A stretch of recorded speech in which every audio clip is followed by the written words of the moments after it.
nation, destroys our generation. I don't mind. I don't mind. I don't mind. I don't mind.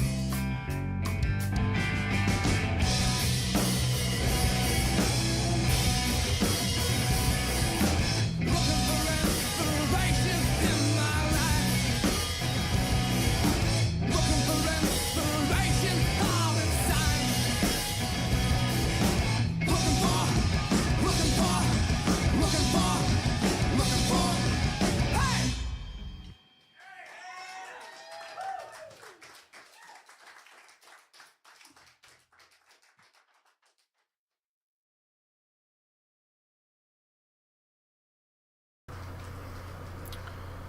Good early evening, I guess, everybody. Yeah, just had to let that, and realizing my intro music there, I guess, is a tad bit off. Have to fix that, I guess, a little bit there, because it went live there, and I guess it's kind of carried over a little bit there. Apologize for that. So, yeah, just finishing up, setting up here a little bit. I had decided for this Saturday stream, as far as 3D modeling is concerned, we're going to reapply or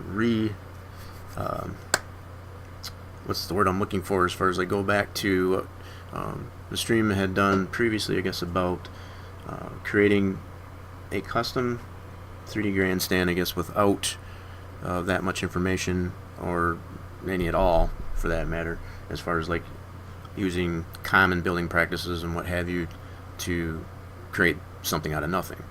The way we had kind of gone about it wasn't necessarily the best way, and keeping in mind, there's still more than one way to achieve, I guess, the same end result.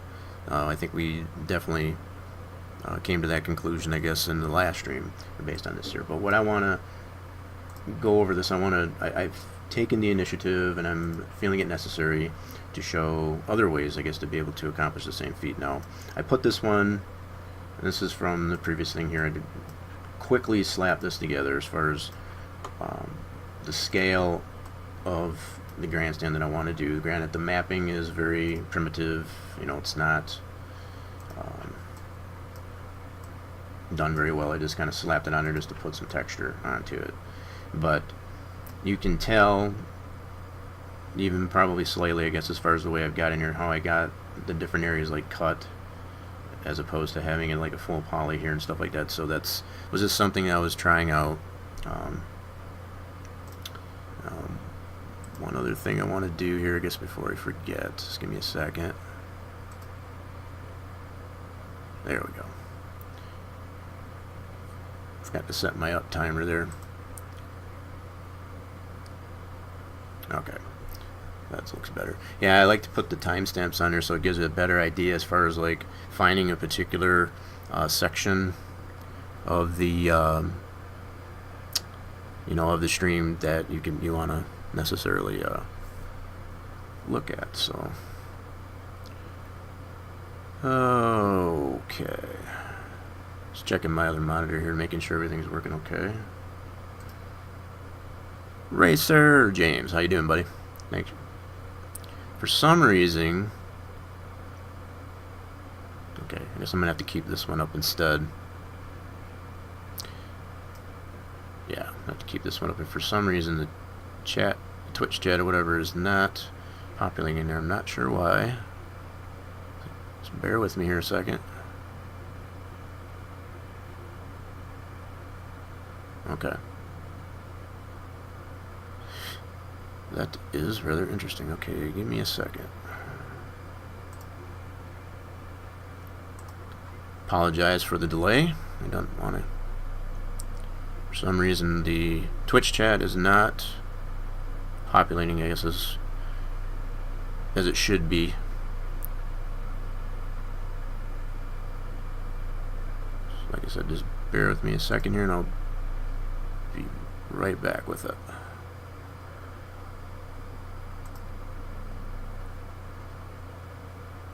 Okay. Let's try it that way. If I miss anything in chat, I do apologize for it. For some, like I said, for some strange reason, it's not showing. So if anybody cares to throw a shout out there in the chat just to let me know that it's working properly. I just refreshed my Twitch chat. I keep it out in a pop out, my second monitor, so I just want to make sure I'm getting everybody's chat. Don't want to miss anybody. The whole purpose of these streams is obviously to engage the viewers, I guess, into what's going on here and answer any questions that potentially may present themselves. So, okay. Yeah, I don't know why it is. I appreciate that, James, for letting me know there. For some reason, don't know why the pop-out's being crazy, so I'm just going to have to bring up my chat bot, unfortunately, here. So let me just adjust a couple things here on my second monitor, just so that I do not miss anybody. Okay. I'll try it this way. This little bit, if you could see my second monitor, you'd probably be like, what in the world's going on there? But you can't see that, so I won't worry about it too much. So getting back to it. What we have here, like I said, is the rough model that I had created for a custom grandstand model, primarily for the use with the NASCAR Racing 2003 racing season. That's a lot. Did I say that right? But anyway, it's an older racing simulation, and the fact that don't have a whole lot of information to build it. You know, we've got a lot of pictures that show it, you know, out of touch, I guess, as far as being able to grasp the actual dimensions of it and what have you. So what I did was basically take rough dimensions of known items, I guess, that were around there, and just kind of populated that out, I guess you could say, which roughly came out to, and I don't know if I still got the modifier in there for my plane. Let me check this out. I think I do. Yes, I do. So I ended up making the plane. Here, let me hide this here again. This is all a lot of review, I guess, from the previous stream going over the same thing, so excuse the redundancy. But let me go ahead and hide this. So this plane that I made, and be it the fact I don't have, what you would primarily want to do is put an image on here so you have something to go by as far as to build it from the ground up. But the fact, like I said, limited amount of picture references, I guess, to be able to build the object. So what I did was did a lot of guessing for the most part, as far as like known items and knowing their dimensions, as far as like sizes of things that are known to scale and so on, and came to the idea that it ends up being what I've got this ground plane set at, which is 120 meters long and 17 meters deep. Now, as far as the height, basically using common building practices, had determined that it ends up being this height, which I don't have that original, since I collapsed that in the modifier list as far as to get the actual height of this. But I used, be it that there's cinder blocks that are used to build this, basically the frame of this entire, that is discernible out of the picture references that we do have. So I was able to determine how many rows, counting the individual rows of cinder blocks going upwards, and understanding, I guess, the common size for a cinder block, being able to determine from that known information as to how high this thing actually was. So, okay.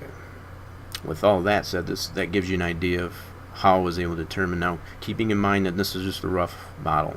The way I put this together was a lot of box modeling, and had already done some cuts, to map different areas of the model, I guess, in a different way. So pay no attention, I guess, to the rough model. I'm using this just as a guide in conjunction with the ground plane to get a better idea of, the overall size of it.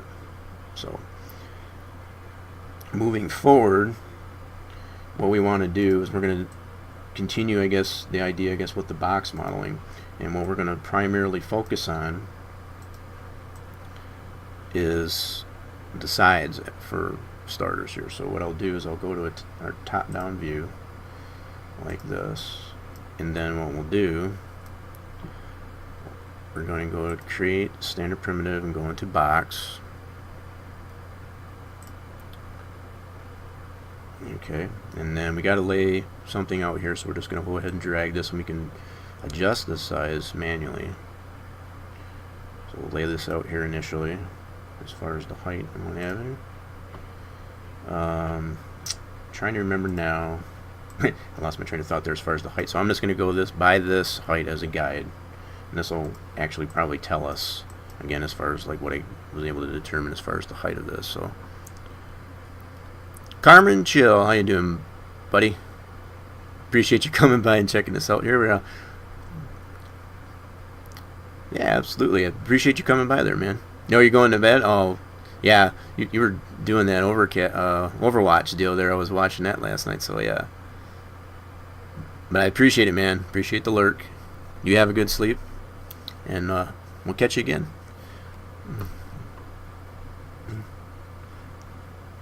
Okay, so yeah, going back into this, yeah, we can determine, see, without collapsing, as long as you don't step on the original box model in the modifier list, you still have the option to be able to adjust the size of this. So we're going to do that manually through this in here. So we know the width of this. In fact, I had my little conversion thing there as far as being 8 inches thick for a cinder block. So I'm going to go back into, let me open up a separate, let's do this here. So we want to move to a new window. Okay, let me slide this over here like so, and we're going to bring up our, yeah, excuse the thumbnails I guess I got on that deal there, but we want to convert meters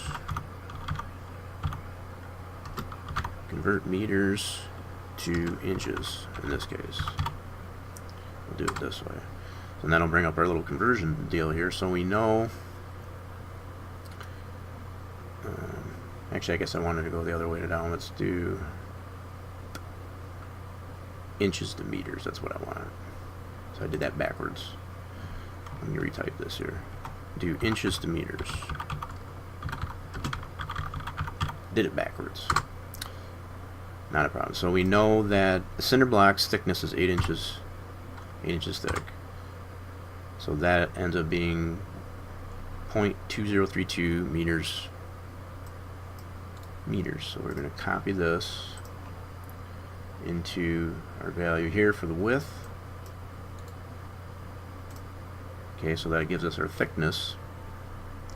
And primarily what I'm going to do, so we got the thickness correct, at least anyway. So now what I can do is adjust the height of this. And I want to think it was an even 8 meters, if I remember correctly. Let me see if that was. Nope, that's too short.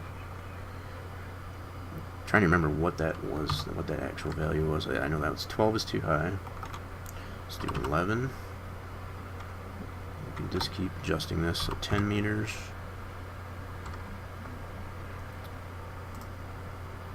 Okay. I think that was it. Let me see here. It might have been slightly under 10. Yeah, 10 was pretty close. Yep. Just kind of bringing in on this here. We'll zoom it into that. Yeah, 10 was close, so it's just a shade under 10. Alright, so let's adjust that a little bit further. And I could very well have been off slightly. So let's do a 9.5, was it? Yeah, I think that's pretty close. So 9.7. Yeah, I think it should be probably closer to 10, to be perfectly honest. Like I said, I put that rough model in it's very rough. It's not,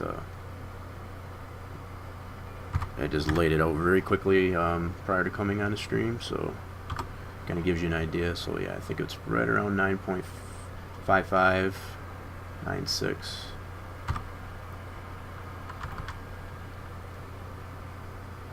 Okay, so there we go.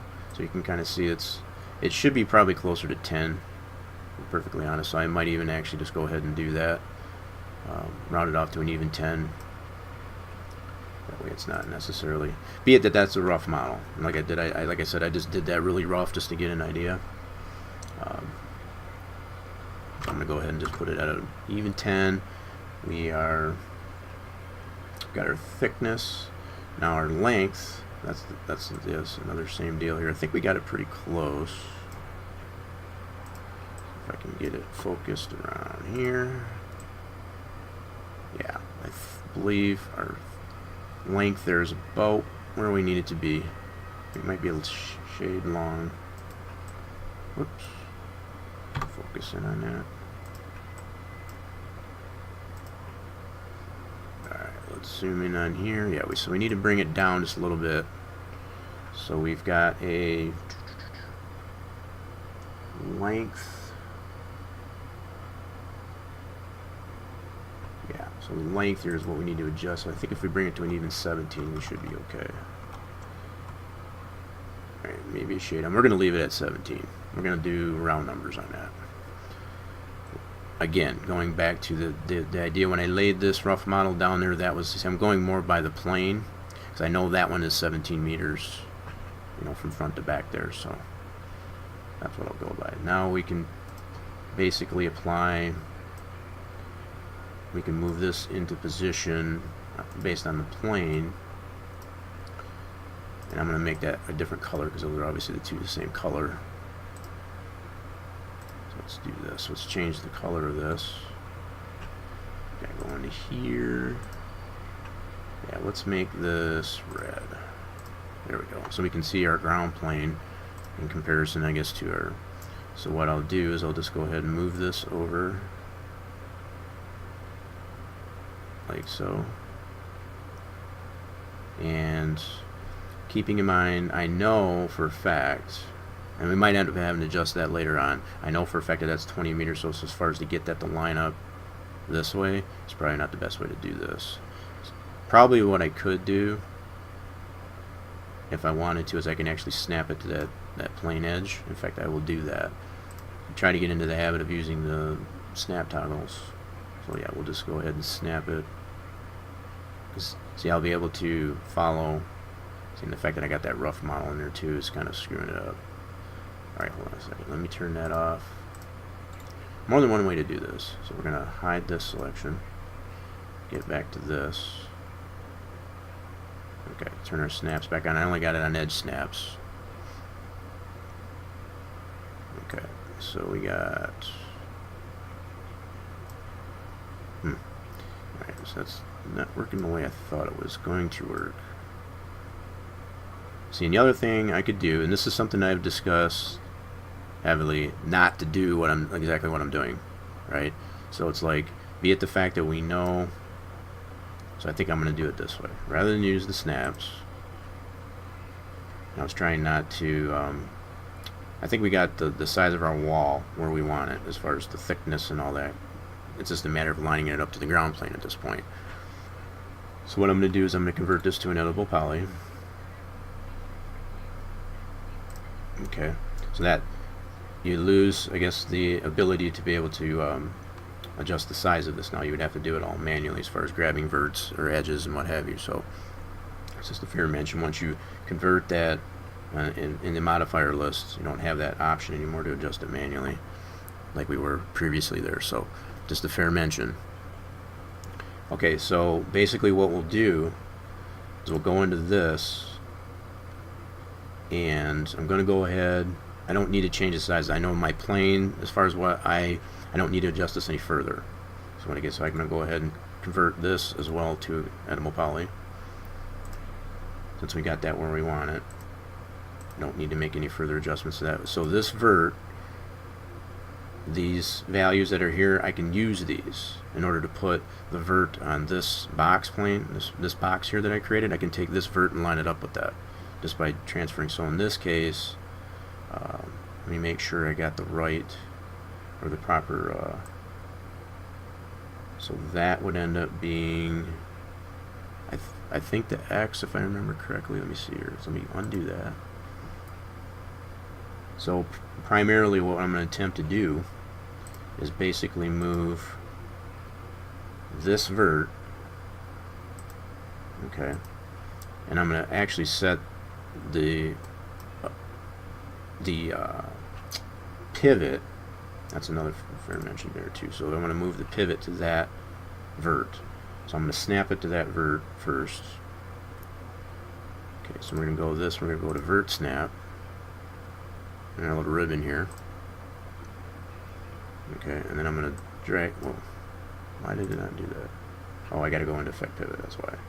So effect pivot, and I'm going to snap it to this corner. So what it did with the vert snap is it snapped it right to that vert on this box. So now what I can do is get the coordinates for that for that particular vert on that pivot and transfer that information to here.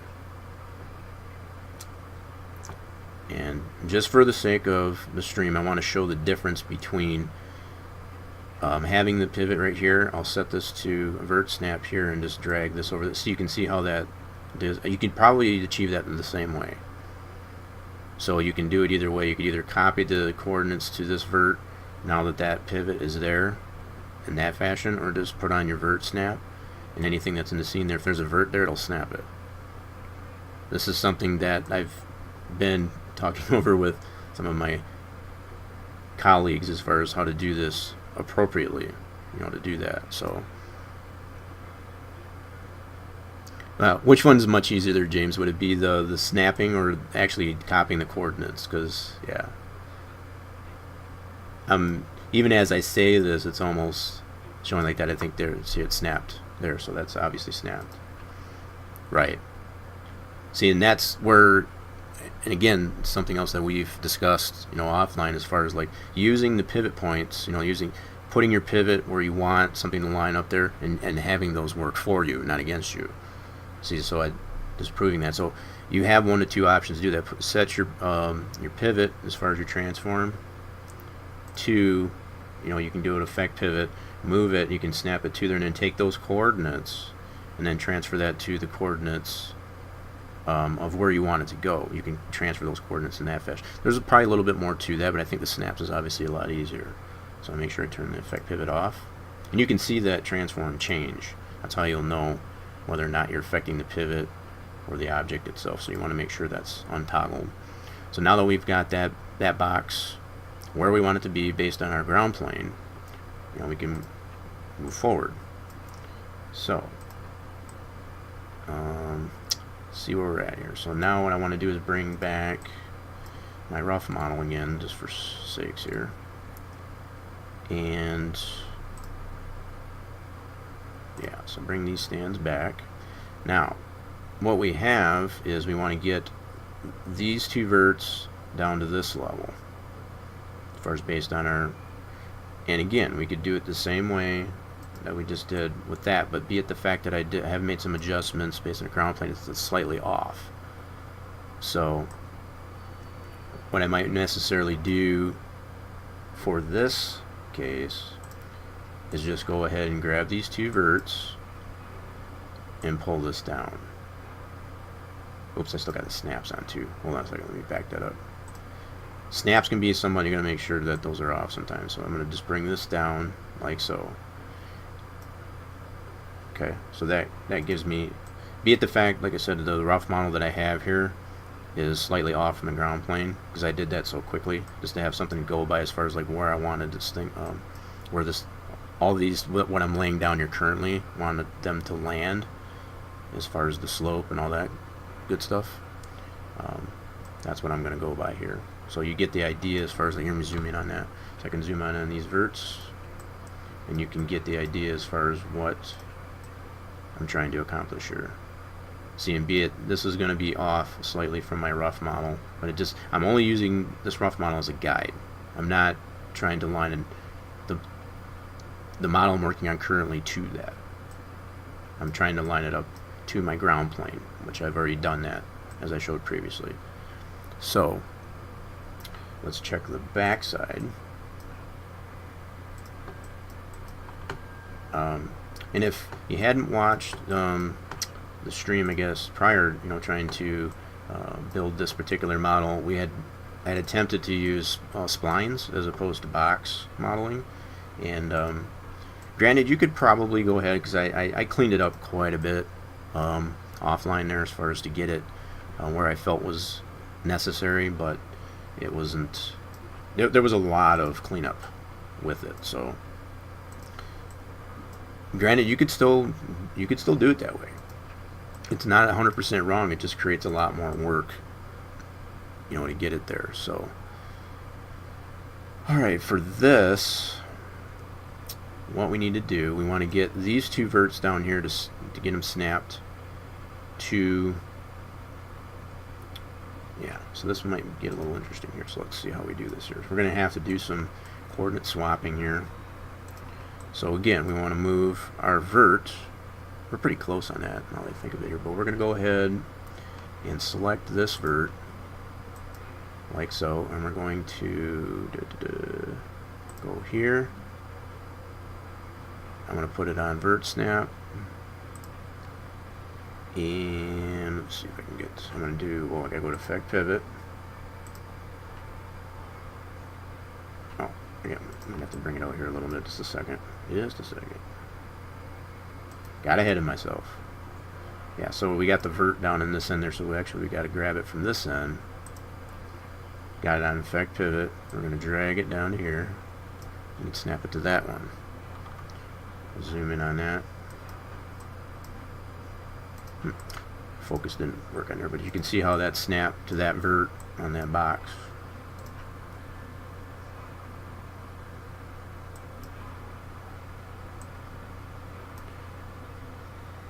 This is 3D Max, fried curry rice. Yeah, this be Max.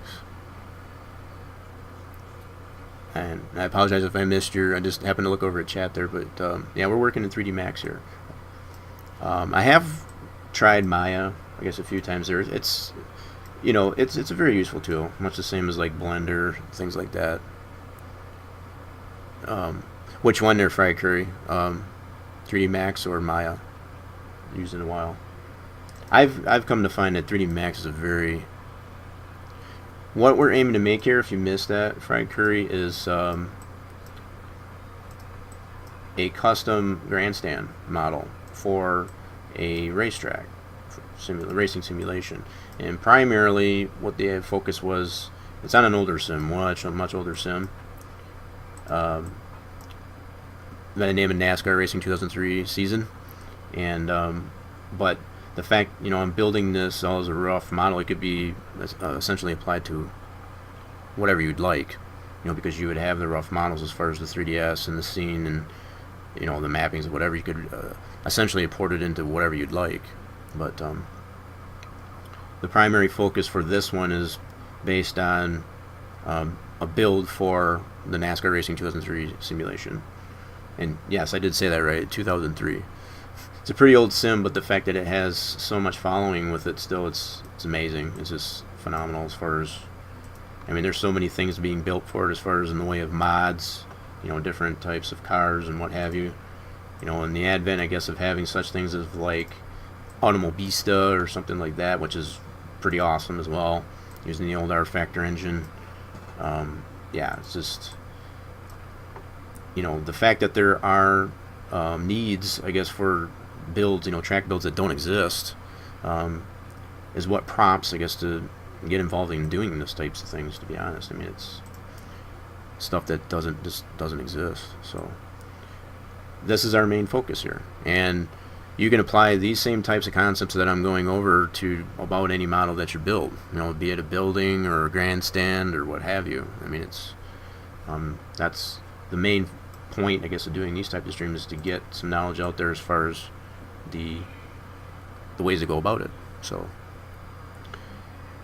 Not trying to lose track here. So, okay, what I've done here is I've snapped the pivot for this to that vert on the box. So I'm going to deselect that. And what I'm trying to determine at this point, I'm going to turn the snaps off, is to get, oops, I got off.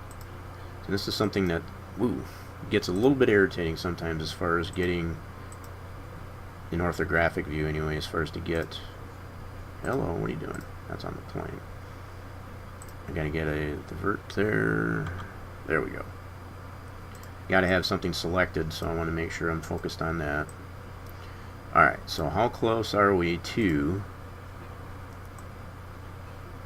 I think we're pretty much already there. The more I look at it, I think it's already there. But let me see. Yeah, because be it the fact that I already snapped the front end, now that I think of it, now that I've already snapped, and this is already straight, it's not crooked or on an angle or anything like that. Because I snapped this corner to that, it's already to that edge here in this corner. So we already know that's lined up. So like, but just going through the motions again as far as how to reposition your pivot to make sure that's the case, and that's is indeed the case, obviously. What do we got coming here? Lefty, how we doing, buddy? I'm here to spam, advertise, and bring general toxicity to the chat. Well, backseat gaming. By the way, I want to be a mod. Gosh, funny, Lefty. Yeah, we'll think. Yeah, we'll consider that. I guess we'll have to chat offline there about the mod thing.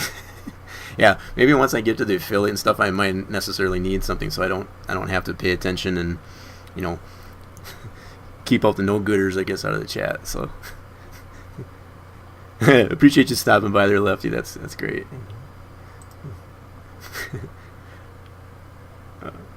Good old Lefty. Gotta love him. But okay.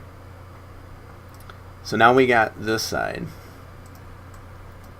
We got the one side, and we know the thickness and the height and all that jazz is where we want it to be. So we've got it lined up to our ground plane, which is the size, the overall size we want our final object to be.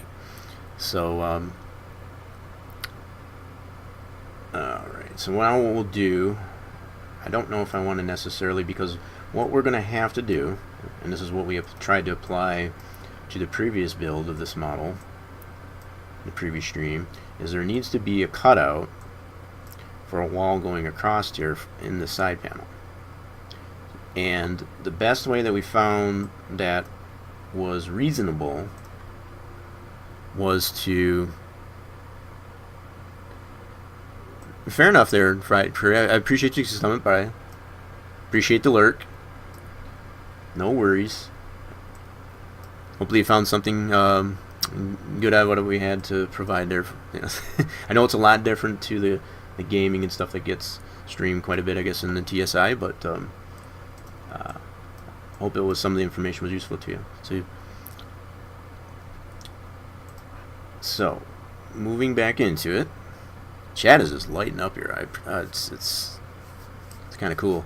I haven't gotten as much participation. I can't help but not mention as far as the support that exists in the Streamers Initiative, TSI. If you know, and I'll just put a shameless plug out there, I guess, for TSI, as far as yeah, it's the same thing for me, Lefty. I don't know if it's I don't know if it's a Twitch thing or what the deal is, because I know it was doing it for me too. So I apologize, I guess, if I don't believe it's on my end. I'm not 100% sure, but what I'm basically viewing my so it is everywhere. Yeah, I know I was on Red Rivals stream earlier or whatever like that, and it was fine, but it wasn't up until I got onto my stream. It's just like I did a couple of test chats just to make sure it was working, and then it was showing on my end, but what I've been 100% relying on up to this point is my chat bot, to be honest.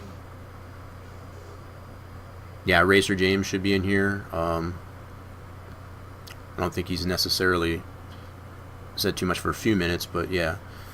Fry Curry was in here. Carmen even stopped by there. He was mentioning he was tired. He was killing it, I guess, with the Overwatch. I was watching some of his some stream there, and I mean, he went a while. He loves that game. That's good for him, but yeah, I think it is, like you said, Lefty. It is it's a Twitch wide thing there. Like I said, I've been relying basically from the start of the stream there on my chatbot. So I can see what's, who's typing, who's saying what in there. So that's what I've been using. So I don't know if that's would necessarily help any other streamers that are out there that's having the same issue. Probably just 100% rely on your chatbot if you're using Nightbot or InkBot or the Stream Elements or what have you. So I'll just throw that information out there too to all our fellow streamers.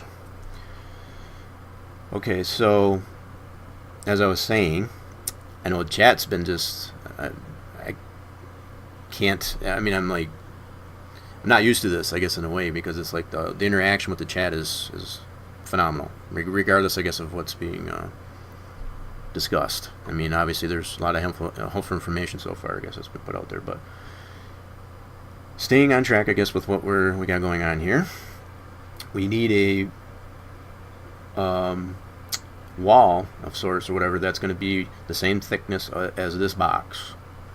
And it's going to cut through here. Now I can do this one of two ways. I had thought about this, putting the model together. I could have this go through this piece, right? Or I could have it just butt up to the inside here. And I had thought about basically just doing it that way, rather than creating all these cuts and do that, to have this wall go through it.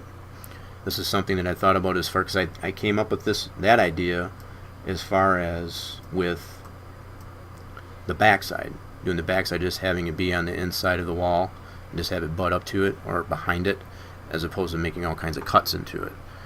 And considering the normal construction procedures, I guess, for cinder blocks, when you have corner pieces there, you would have overlapping, so they'd be like like the traditional Lincoln logs, as far as like how they would overlap and alternate, because they wouldn't necessarily be a straight line, going all the way up. Up there they would be interlocking. They'd be, one would be sticking out, one is flush, and so on. So keeping that type of idea in mind, that's essentially what you would have to deal with there. Now, what you could to correct, to make it look like that, as far as like having that interlocking pattern, you can apply mapping. The way you map, once this entire model is built, you would be able to adjust that with mapping. So, and again, just realizing, rough mapping this model that I did to start, or just did it really quick, I came to that conclusion of not necessarily needing to cut into these side end walls and just make a box. And it keeps it relatively simpler too, to be honest, because then what I would be able to do, to be honest, and just to give you an idea, be it the fact that we've already got this to the thickness it needs to be, the fact that if we just go ahead and butt this up here, that'll be the same thickness there. Granted, we need to be able to remove a poly, once it butts up to this wall. But by being able to map all the ends for this wall, and going into that, we can have that overlap, I guess is what I'm trying to get at. And you'd be able to see that once you go to attempt to map it, to be honest. So we won't get to that point, probably in the in the duration of the stream. But primarily what I wanted to focus on is just getting the initial model built, based on lack of or hardly any information, but just using what measurements that are known in the world, as far as like to get the idea of what the size of something is. And that's primarily what I did with this here. Granted, I didn't go through that, but as you can probably imagine, as far as like if you were to take the standard height of a cinder block, and I know James has shown this before, and I could do the same thing, to be honest. So like, say for example, let me go ahead and apply this here. I'll just go to it. Let me see. Let me go to a box. So we'll do it this way. We'll create another box. Let's get out of this here. I'll just show this really quick. I know James has shown this in a couple of his streams there, but let's just go ahead and lay this down. So we're in box. Let's go into here. No, I don't want to do that. Getting ahead of myself again, so bear with me. Alright, so we're just going to lay a box here down here where we can adjust the size manually. So just get this initially laid out. We're going to adjust it so we know for a fact, going back to our original deal here, so we know that the thickness is this in meters. And that's probably something I failed to mention as far as like everything set up in here as far as dealing with Enter 2003 is concerned is in meters, not necessarily inches or feet or what have you. You want to make sure that your units are set up properly in your modeling program, in this case 3D Max, as has already been mentioned. You want to have that set up prior. So be it the fact that we are working in meters, we have to convert the inches to meters, and we know, like I said, the thickness of the block is 8 inches, so we're going to go ahead and paste that into the width. Okay, oops, wait a minute, did that do that right? Just a second, I saw it just there. Okay, let's just zoom in on this here. Okay, there we go. So we got our 8 inches, and we know that the length of it, and I have to refresh my memory again as far as like that, I believe it's 11 inches. I think it's 11 inches. No, it's more than that. Alright, let me go ahead and look this up again, because I don't want to guess. I know it is obviously longer. It's a 16. Thank you, James. Appreciate that. Yeah, so it's twice. Okay, yeah, you just refreshed my memory. So it's twice the distance of the thickness of it. Yes. So appreciate that, James. So yeah, so if we want to do change we're going to check the conversion for that. So we know that the block is 16 inches. So this is it. We're going to copy this from our converter. So this is the conversion in meters, and paste that into our length. And you'll see that adjust like so. Now the height of it is going to be 8 inches as well. So we just put that same value. In fact, I think we just go ahead and copy it from here. I believe that's right. We'll find out. There. So there's the size of our cinder block. So that is the standard size of the cinder block. Okay, and I'm not going to go ahead and map it or anything like that. So what we can do from here, got it centered here, we can just slide this up over to get it closer to here. This is just so you can get somewhat of an idea of how I initially built the rough model, just to give you an idea. So I'm going to put this up to this here, and just for the sake of this, I'm going to move. Let's zoom in on this here. So let's go into, we got our size and all that stuff. We're just going to convert it to an editable poly. I want to show as much as I can on this thing here, because I know there's a lot of stuff I skip. I know I do, and I don't necessarily want to do that.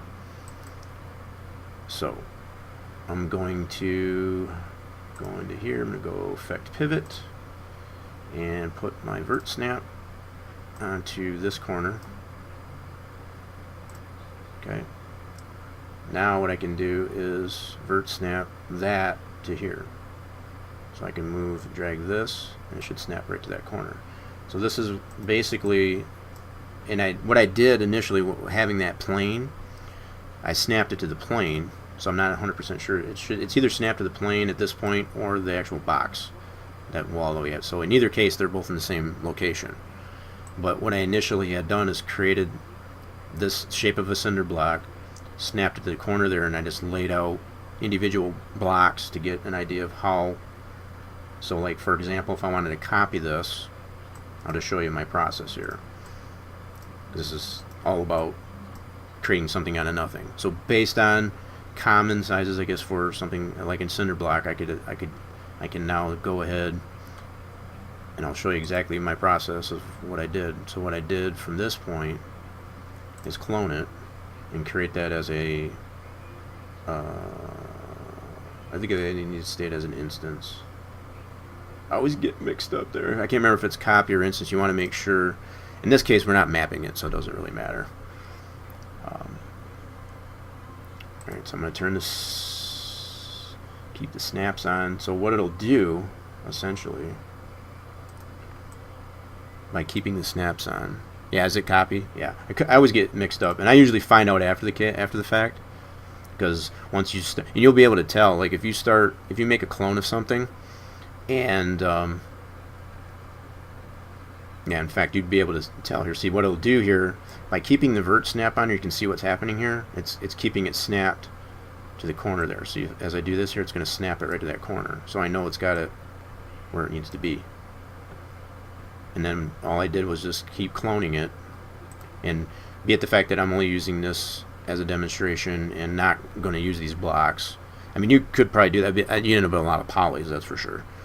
But for the sake of building something for Enter 2003, that's not a very good thing. Yeah, so we'll just do it. Go ahead and kind of copy.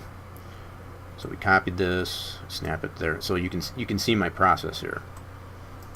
I'll just go ahead and continue with this just to give you an idea of how I ended up with this dimension. Clone it, box, and just went all the way across until I got to the end. Okay, clone it, and I'm not going to be too concerned with. You can see the. See, and I can do the Control V too. There's little shortcuts in here, so instead of going into this menu, I can just do Control V. That would also give you the same idea. So instead of doing that, and I was not able to get, unfortunately, the little tool I was hoping to get in there to show what keystrokes that I'm using. You know, so you can get an idea of actually what I'm pressing, so I didn't have to keep saying what it was, I guess. But I wasn't able to get that work. Hopefully we'll get that working in a future stream. So as you can imagine, and just like I said, as far as all I'm doing here is just cloning this object, and this is only to humor, you know, for the sake of this thing. This is exactly what I went through to get an idea. But what you could also do, knowing the fact that it's 16 inches, right, you can take, I'll do that simple math. I'll bring up my trusty little calculator here. So I made that 120 meters, or 17 meters, I'm sorry. 17 meters for the depth of this thing. And in fact, I need to go... Let's go back here. We're going to go meters to inches. Go backwards, just to show you. So we're going to do meters to inches. Alright, so we know we made that 17 meters. And that ends up being, I think I rounded it to 670, to be honest. I think that's why it was a little bit over 17 in the first place. So I adjusted it and just rounded it. But it ended up, I think I ended up rounding to 670. So going back here, we know that the cinder block, let's see how much that goes into, we're going to do the math here. So the inches to meters.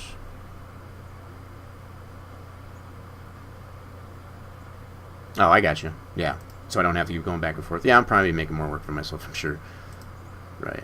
So, yeah, if I wanted to do, yeah, we know what the, in fact, I can get that information right from, nope, actually I can't because I already converted that into a poly, so never mind that. Yeah. So, yeah, I guess what James is mentioning there is like you can go either way. So if you know the inches, you can put that in and give you meters. If you know the meters, you can, get the inches. So you can go back and forth instead of me going back and forth like that. But not wrong. That's the way I did it. I'm just creating more work than I need to. So it's all about trying to create less work. So we know the cinder block is 16 inches. So that's the meters. So by taking the meters, you can times that out. So let's bring out my trusty calculator. That's what I wanted. So how many times does we need to know, what was I looking for? We need to know how many meters. So 17 meters. So that's why we, okay, got it. So this is, yeah, and like I said, I think I rounded it to 70. So I basically took 670 and divided that into the size of the 16. Okay, let me put that back in there. So we knew that was 16 inches. And that's 0.4064. So we type that into, divide that by 0.4064. This will tell us how many cinder blocks we can get in that area, which ends up being, that's not right. I did that wrong. Alright, hold on. So we got 16 inches. Give me a second here. So 16 inches for the size of the block into 17 meters. Maybe that's not right. Okay, so we're going to go ahead and do this, because I think maybe I might have screwed up. It's almost looking like I may have screwed up. So let's go ahead and finish this. So this will be a little while, but let's see here. We're going to go ahead and do it. This is exactly what I did, though, to be perfectly honest, rather than I was just trying to show the math. But I might be off. To be honest, I might have screwed up. And I'm not ashamed, I guess, to admit that. So let's go ahead and continue, I guess, with laying these out. And we're going to find out for sure. I mean, this is probably the long way to do it, but it gives you somewhat of an idea of, you know, common building practices too. So, all right, let's go ahead and just continue.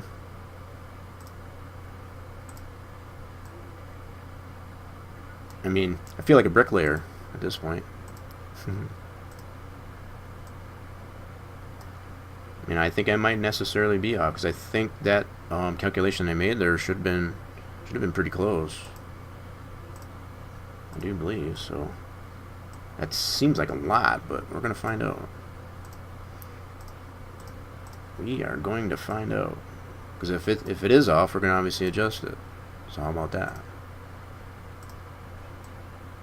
See, by having that snap tile, it comes in very handy, as you can see. So it ends up being 42 blocks. Okay, so yeah, a lot of rounding. Okay, thanks for doing that math there, James. Appreciate it. And I might have done that. Maybe I did do it wrong. Let me check my math here again. So what I did was I took the 670 and divided that into the thickness or the length or whatever of that, which is all in meters. It's all in the same units. So what I did was I took 670, which is the total number. Oh wait, no, I did that wrong. I sure the heck did. No, I need to take 17 divided by, yeah, 670 inches divided by 16 inches. Oh, see, yeah, I did. I didn't have the same units. See, I did screw up. Okay. Not afraid to admit that, but you get the idea, you know, just as far as what's done there. So we know that it's 670 inches in 17 meters, and we know that there's 16 inches in the size of the block, divided in there, and it roughly comes out to 42 blocks. So that's what I rounded up to, and that number does ring a bell to me, to be perfectly honest. And that's how I was able to determine the size of this. But again, so far as it sits here, let me see how many blocks I have. I think this is our original box. Yeah, that's the original box. We started off with 2. Yeah, so it goes from 2 all the way to 18. So far we've got 17 blocks. So that's not quite halfway. Yeah, exactly. So 42.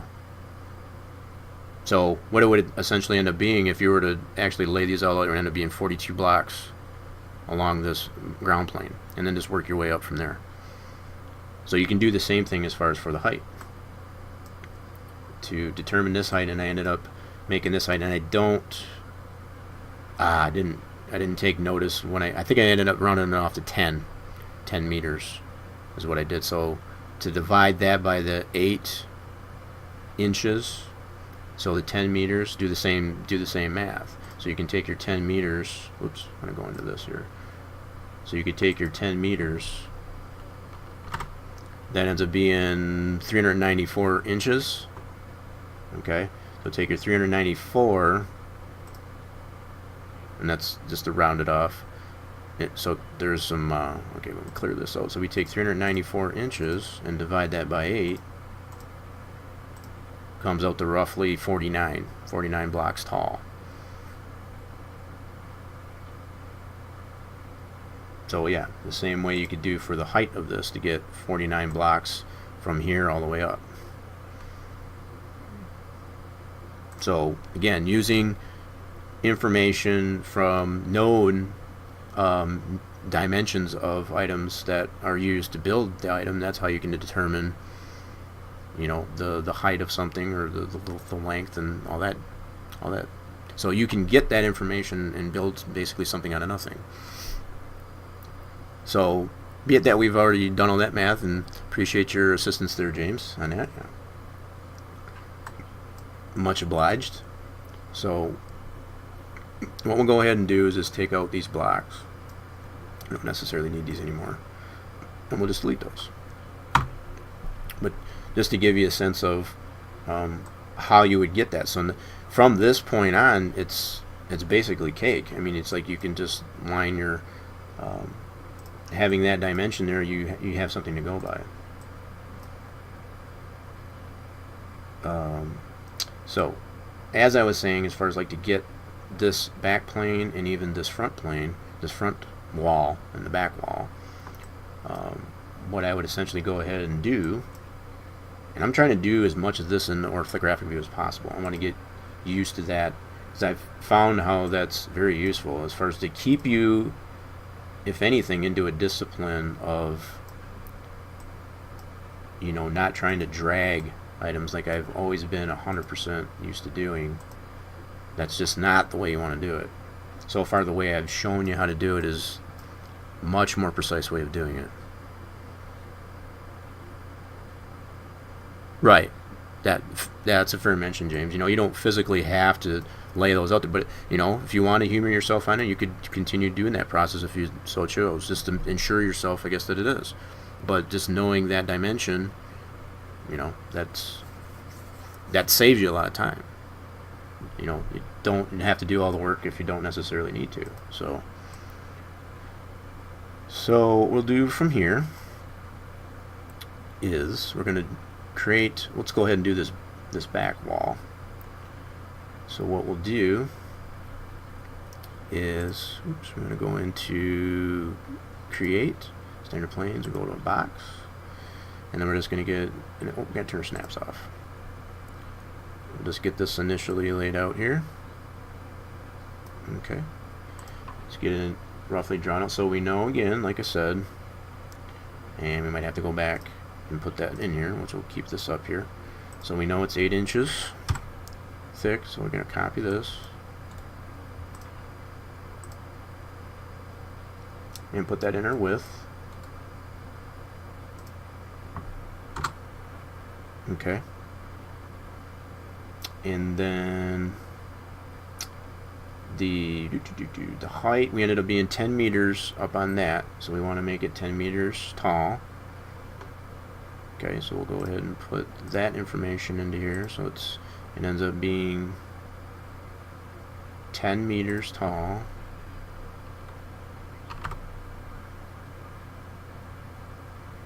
Okay, so that ends up being 390. We're going to round it to 394. I think we said it was. So we'll go ahead and look and double check that. So we'll make the height 394. Oops, let me go back in here a second. Okay, I can put that roughly, I don't know why I did it that way, so I can just put the 10 meters on the height very easily, since we're already in meters in this thing. So put it to 10 meters. Alright, let me focus on that just a little bit so you can see what's going on here. So far what we have is our 8 inches thick and our 10 meters tall. Okay, so now we need to get the length from this point going outwards, which we know is 120 meters minus this 8 inches. And we might have to actually minus 16 inches because we want it to be in between. So we'll have to minus the 16 inches to the length of this. But what I need to do also is rotate this thing. Okay, let me go to the top view. whoops, need to focus. There we go. Just pushing the Z, I guess, to focus on that model. So what we need to do, I don't know why it keeps doing that. Quit doing that. Alright, let's make sure we're on that.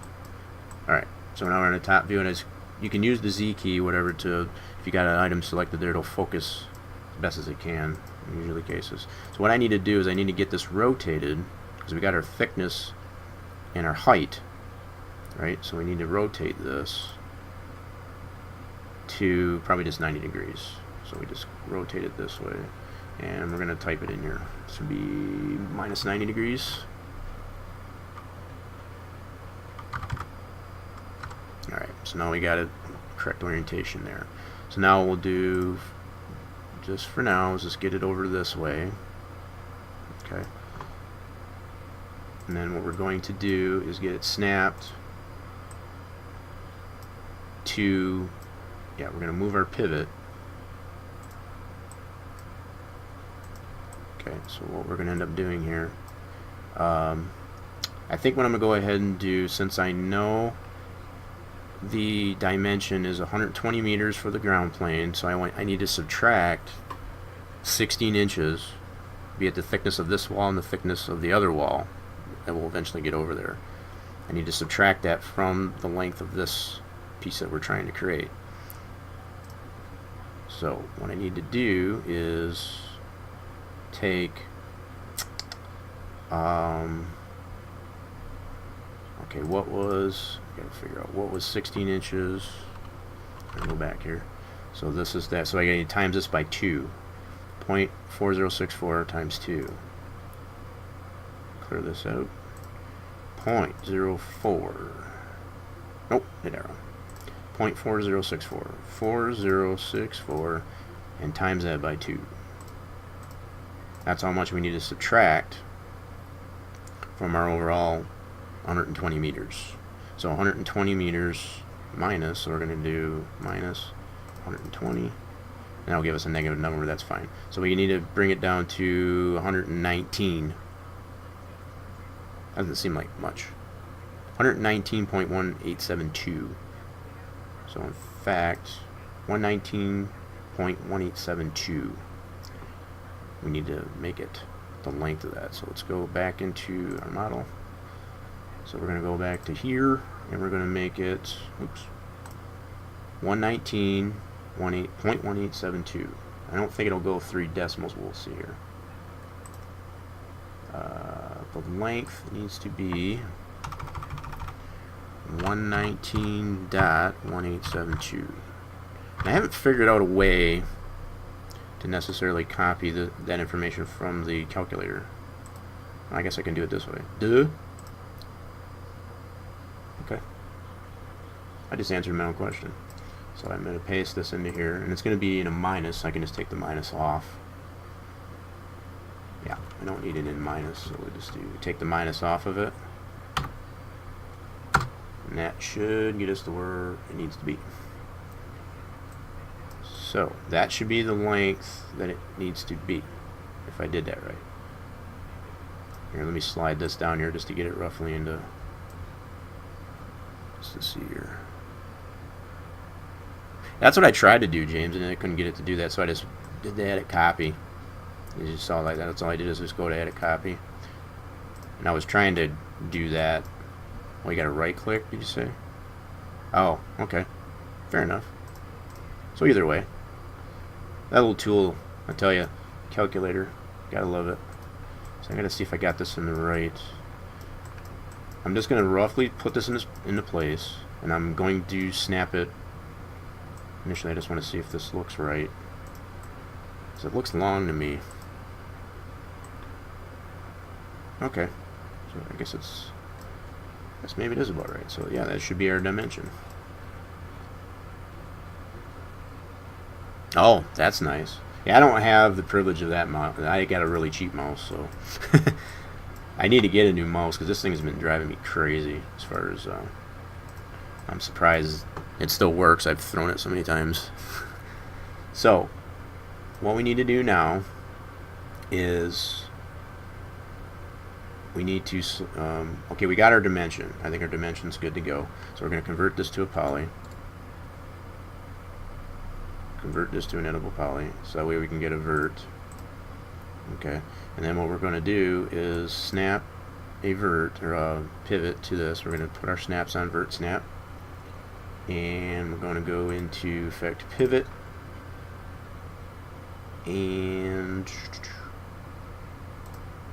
oh crap, how do I get the, alright, hold on, get it over here. We'll get it, we'll go over here, there we go.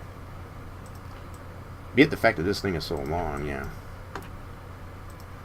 it's probably a better way to do that, I'm sure, but probably didn't snap it to where I want it though. Nope, sure didn't. Okay, so we need to get it snapped to right there. Alright, so turn off the effect pivot. So now what I got is I got that, I got the vert snapped, or I got the pivot snapped to that. Gosh darn it. Gotta make sure that's selected. What are you doing? Okay, let me make sure. There. That's the one thing that's terrible about the orthographic, and I'm still getting used to it, but I will eventually. You want to have something focused on, otherwise it does that all wonky like that. So, alright, so now from this point we still have our snaps, vert snap on. We can move this and have it, whoops, and get it snapped to, hold on, gotta get it selected. What are you doing? Alright, so maybe I did that a little bit wrong. Okay, I don't want to have, gotta back this up here, get it back to where it was. There we go, that's what I need. So now I go to vert snap. I had it, don't want to have that vert selected, otherwise it's just going to move that vert as you just saw. So I want it on that vert. Now as far as, we want the object selected that we want to move, but don't have the vert selected, otherwise it'll just move the vert and snap the vert. So we want to move the whole thing and snap it to this corner. I think that's doing it right. Not sure if that's doing it right or not. Whoops. Yeah, see, it's doing the whole model. Bear with me a second here. I'm still learning how to do this orthographic. So far I haven't had to go out of that, so that's a plus for me. What is it snapping it to? Alright, hold on. It's making a liar out of me. Okay, let me go ahead and hide this rough model. Okay. Let's try it this way. I think that's the way I did it. The other one there, I hid that. So now it should snap to there. There we go. So you can tell by the boundaries, you can see the boundary of this box here, and then the boundary there. So it snapped that vert to this vert on the other box. So let me go ahead and select this vert, show you what I'm talking about. See if I can zoom in on that a little bit better. Just give you an idea. So what I essentially did is the vert on this box, and that one there, it snapped it to the vert here. Whoops, I just screwed it up. It snapped it to the vert on this box. Come on. Yeah. So that snapped to that one perfectly. So rather than doing all the cuts like I was trying to show in the previous stream, I think this works a little bit better. And I may necessarily have to do some cleanup, because be it the fact now we would have to correct, and I'll deal with that. So it comes to say I might actually put this in front of it now that I think of it, rather than behind it. But that might, here, let me look at my ground plane. That'll be my telltale, because I think I'm already at, yeah, see, I'm already where I need to be on my ground plane. So what I might need to do is adjust this here as far as the way that wall is sticking up. Yeah, so what I might be able to do, and I think I can deal with that afterwards, but that obviously I'll have to do something with this. what I'm initially thinking of is just flattening this part up here. I could make a flat part here so it butts up with here. So probably what I could do is create a vert. In fact, let me see here. Let me go to the top-down view here. Let's see what we can do here. So in a top-down view, I could essentially create a vert, be it that this is an editable poly. Alright,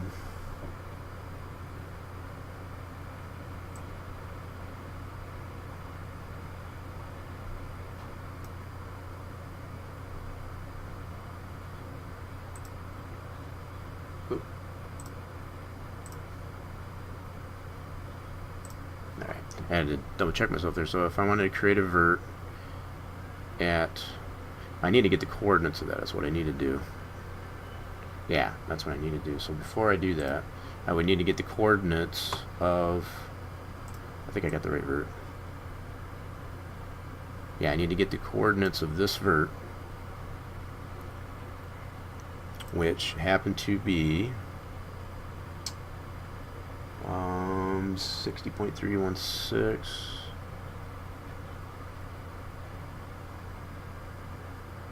Alright, so what I need to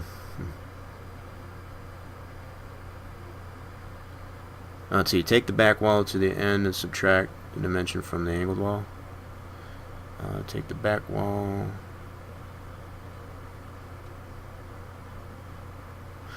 Trying to understand what you mean there, James, as far as taking take the back wall to the end.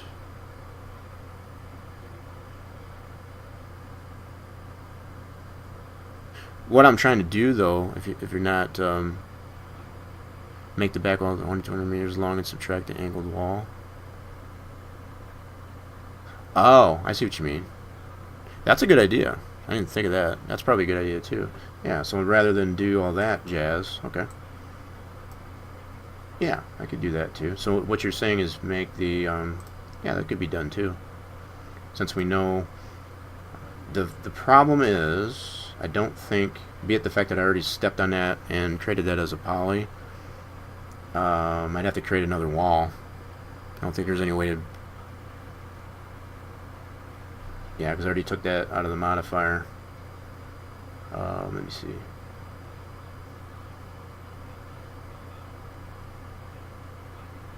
Move the back face of the angled wall. Okay. Gotcha. Okay, that would work too. So what you're saying is, whoa, gosh darn it. I'm still trying to get used to that. I'm just, having something selected in the viewport so that the movements of that doesn't get wonky. I get what you're saying now, as far as just move. Yeah, I think I get what you're saying. So I want to move the back wall. I would have to move I think I still got that on that pivot, don't I? I believe I do. Actually, I got to get on this here. The pivot's down there actually, but I think I can still do I can accomplish the same thing.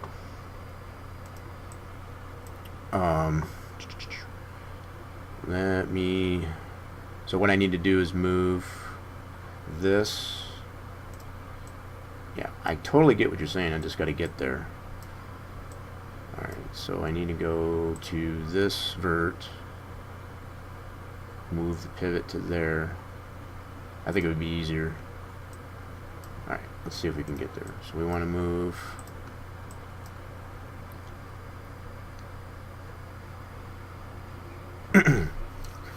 just move the back poly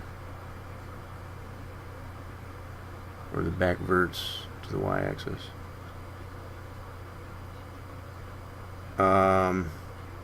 You talking about of this back box? Because that's going to put it. I need to shrink this down. I get what you meant there. Because that's going to put it past my ground plane. So the back poly. Butterfire Cracker, I appreciate the follow there. Welcome to the stream. Feel free to say hi. Appreciate you having here. So James, what you're saying is, let me get myself. So just move the back poly. So you talking about moving? Whoops, not on the right box here. So moving the back poly of this one.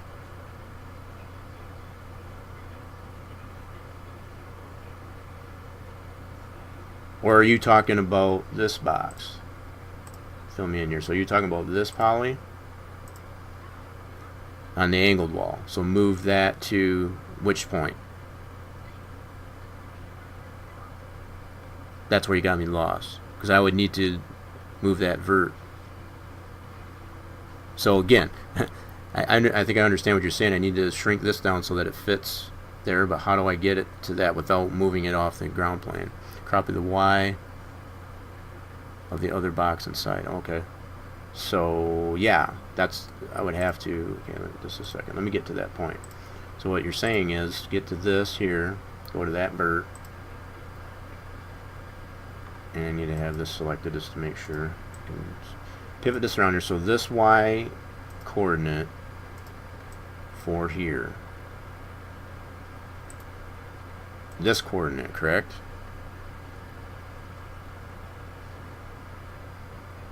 That's of the back wall. So that Y coordinate is 8.299. So what I would have to do, that's where I want to get that location for that poly. Now, I guess my question is, be it the fact that I don't have that option to adjust it there, how do I get it there? That's what I'm confused with. I think I've seen you do that before, but I need to get this back poly to that vert, which is 8.299. So how do I get, so I, okay, so I'm on that poly, so I just make this 8.299. Oh, I didn't copy it, so I got you though. So I can put 8.299. I didn't know you could do that, to be honest.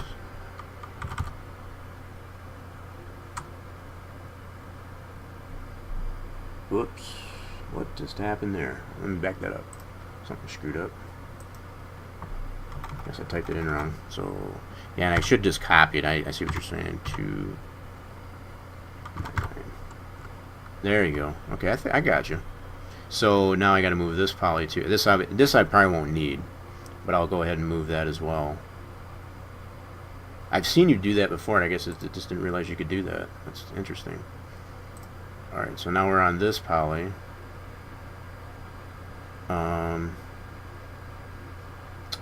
No, that's the plane. Never mind, that's the plane. Duh. Gotcha. So now what I need to do is I need to move this poly. Yeah, I've seen you do this so many times. It's just like, how the heck is he doing that? Now I get it though. So I can move this poly to this y-axis here. So let me get the y-axis for this. That is so useful. Alright, so what I need to do is this y-axis is also 8.299. So I need to move, actually that would be the x, wouldn't it not? That would have to be x. Right, that makes sense. So I'd have to move this poly to the x of this one now. So yeah, I can copy this. Yeah, this works a lot better. So I can choose this poly. Okay. And then paste that into here. There we go. So now we got that. That is so much nicer. I've seen you do that so many times. It's just like, damn, it makes it look so easy. Okay, so there you go. Ta-da! And granted, there will probably be some cleanup I might need to do. Be it the fact that these are separate objects, I can remove the polys. In fact, I'll go ahead and do that. So on this one, I might necessarily keep it there, but what I would probably have to do, let me hide this one for a second, is the polys that are now covered, I don't need those anymore. So like this poly, for example, would need to go away.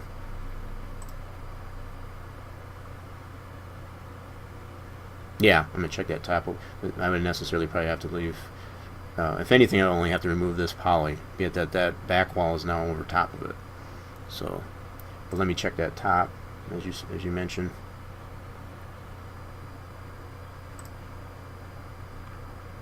Let me unhide that. Box 2. So yeah, let me check the top. I think it looks a lot better, to be honest. I'll be perfectly honest. So let me check it here. So let's go zoom in on that. Let's see if I can get a vert there. See how this looks. Yeah, that's going to look a lot cleaner that way. Ta-da! It's beautiful. Yeah, so this, as far as just removing that poly that I was showing, so I won't need it anymore because this wall is going to be covering it. As far as mapping, you know, figure we wanted to apply ambient occlusion or, yeah. So that would be part of the cleanup process as far as to get that. Okay, so we got this in pretty much situated here. Yeah, I think it is too. I appreciate that. And then, you know, like I said, I've seen you do that so many times, and it's like, how is he doing that? It's just like, I didn't realize you could do that like that. You know, so being able to do it firsthand there, it makes a lot of sense. And keeping in mind, I have not had to move from it to any other. This has been my discipline for myself. I don't want to move out of orthographic. You know, using known dimensions, known locations, I guess, for verts and polys and whatever like that. Use that to your advantage. That's the whole idea, I guess, with doing this. I've been very undisciplined as far as like going to different views and, you know, dragging and moving stuff or whatever to get it unprecisely lined up. This is a much preciser method to use it as I'm doing it here.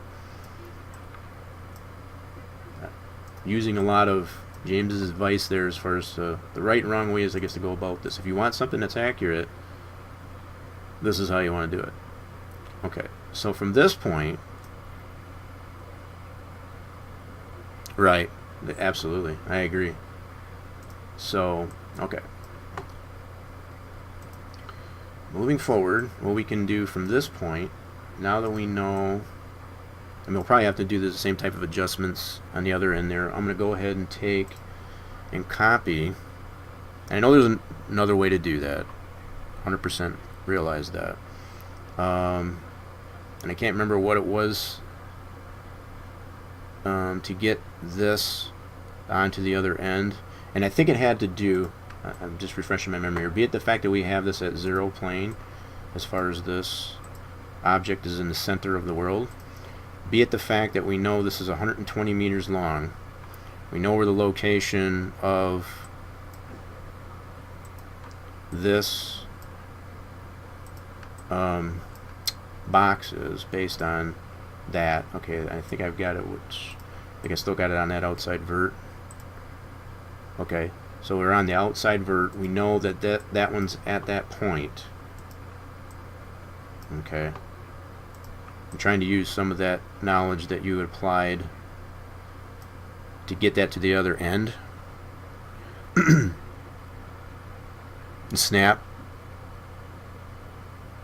Okay, fair enough. But I think, you know, I was going to try and use what you had showed, be it the fact that you've got this at, you know, in the 0 and 0 plane, as far as it's this ground plane, and this overall model is set in the center of the viewport world, if you will.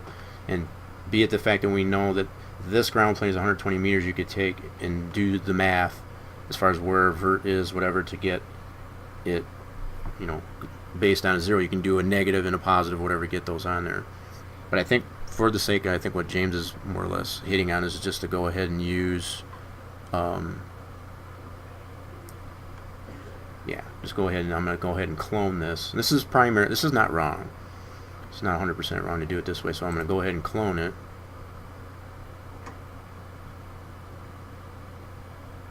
Gotcha. Yeah, so it's close either way, is what you're saying. You're going to get it pretty darn close. So I'm going to keep it on a copy. Okay, so all I did was just copy that, and then what I'm going to do is go to top-down view, and be it the fact we have our plane in there, we should be able to snap that down to that end. So I'm going to put the edge snap. Yeah, we'll switch it over to edge snap, and then move this down to here, like so. Now might have to make an adjustment here or so, but let's go ahead. Let's clean this up here a little bit if we need to. Yeah, see, we're not quite where we need to be, and we'll probably have to make some adjustments on that back wall there, but we'll get there. So what we want is this outside edge to line up with the ground plane. So what I'm going to do, same way I did earlier, is I'm going to move my just to get it down here. I'm going to go to vert snap, but I'm going to turn that off for a second because I want to move the pivot. Gosh darn it. Okay, I want to move the pivot. Okay, it should already be there. Should be. Let me see what I got here. I just want to make sure. Where's that at? Okay, I want to make sure it's on that vert. That's what I want to do. In the world are you doing? This mouse, I'm telling you. Okay, so I got it on vert snap. Oh, I see what it did. Wait, something didn't work right there. It's not. Hold on. I want to make sure that that is where it needs to be. So this, turn off the snaps. Alright, so that vert. Okay, I'm trying to. Where's that at? I don't get where that's. Did that screw up there? It should have been on that outside edge. Or it should have been on this edge. So why is it out here? I guess is what I was trying to figure out. For some reason that pivot moved off that vert. Alright, so what I need to do.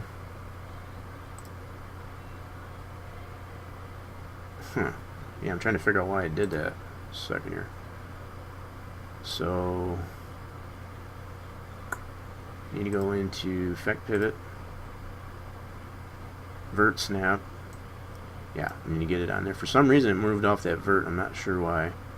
So we're just making sure we got it on that vert for this box. Okay. Now, yeah, so now we got that where it needs to be. So keeping it on the vert snap, should be able to snap it right to that corner. Now, I can already tell that this is too short. So what I need to do is probably snap this. I'm going to move this to this vert here because we know this is where we want this outside. We want the outside of this box to be even with this ground plane. So yeah, I need to move my vert, or my pivot I should say. Second here. I need to go to effect pivot. Move. What are you doing? Yeah, there we go. So we want to move our pivot to this point. Right. I'm realizing that now. So I think I put that on the wrong pivot. Is that the right pivot? Yeah, that should be right. I think. Or did that put that on the plane? Oopsie. Oh, I see what it did. It kind of sunk it down a little bit, I think. Okay, hold on. Let me get this off of here.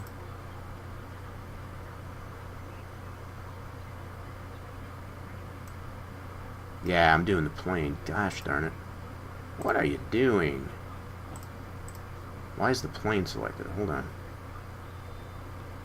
I had the plane selected for some reason. Okay, so let's effect the pivot. We're on that box. There we go. So we go to that pivot. That's vertex there. So let's turn that off. Keep it on. Vert snaps. I should be able to snap it to that. There we go. That's what I wanted. So now we got that vertex on that box snapped to the edge of the plane, the ground plane. That's where we want it to be. So now we have to adjust this back here as far as the length of it. Something we haven't done yet. So now we need to get we need to make this so that it's to the edge there. We're going to have to adjust this back like we did the other side, I think. Oh wait, no, we got to snap it up here. That's right. We already shortened that up there because we already cloned it. See? See? Okay, so what we need to do, we need to move. I screwed up there, folks. My bad. We'll get through it here, though. Alright, so we're going to go back into Effect Pivot. We're going to keep it on Vert Snap. We need to get into here. So Vert Snap, we're going to move it up to this vert on that box. Okay, let's make sure I got that where it needs to be. I think it is, but I want to double check it. I'm going to get used to this orthographic view if it kills me, I'm telling you. Yeah, so now it should be snapped to that vert up here. So we're going to, got that good to go. Okay, and keeping it on vert snaps, we're going to snap edge of this wall to there. So now we know we're on that edge, and then we should have our back where it needs to be. Okay, so now we know how much we need to adjust for our back wall. So we need to bring that up there. So what we need to do is, let me see here.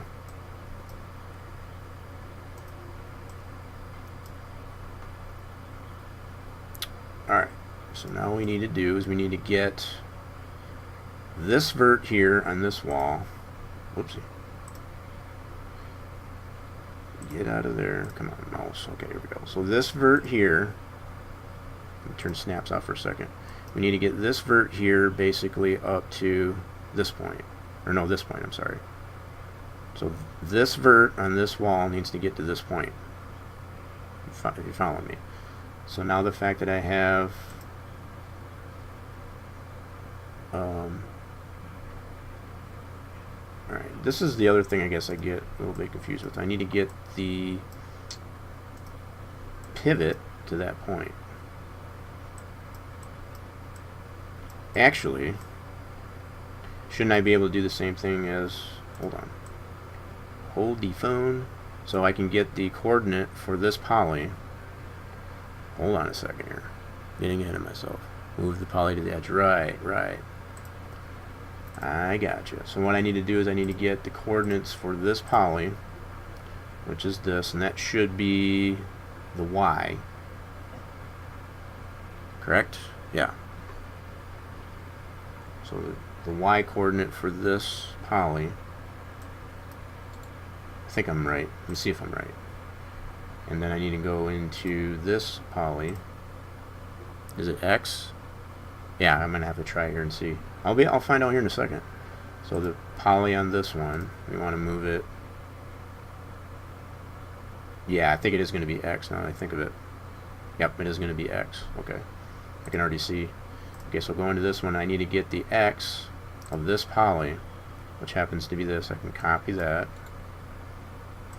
This is so much better than telling you. Alright, so we go like this. We'll go to poly, and then we want to paste that one that we just copied from that other poly and paste it. That should move that poly to the edge, you know, so those line up. So there you go. We already moved that edge to there. So there we go. So now let's look at our top, make sure that all lines up like it's should. Whoops. Zoom in here so you can see our top. All that lines up exactly the same as the other end.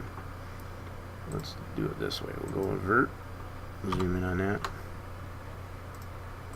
so you can see how that lines up perfectly just like the other end. Cool. That works. Yeah, this works. That works so much better. To be honest, and the only thing is, like I said, as far as getting used to having something selected, like a vert or whatever like that, to make sure that the view doesn't get all wonky. So it's like if you don't have anything selected and you go to try to move around in the world, it does this noise. So that's probably the only one other thing I just done screwed up. See, that's the one thing I have a hard time getting used to sometimes. It's making sure something is selected so that it's you know, I think I got my viewpoint here all screwed up again. Yeah, I'm like flipped upside down here. Alright, let's get back to normal. What did I do here? Yeah, see, this is the only thing I'm still having a hard time getting used to it, but I think I got it. There we go.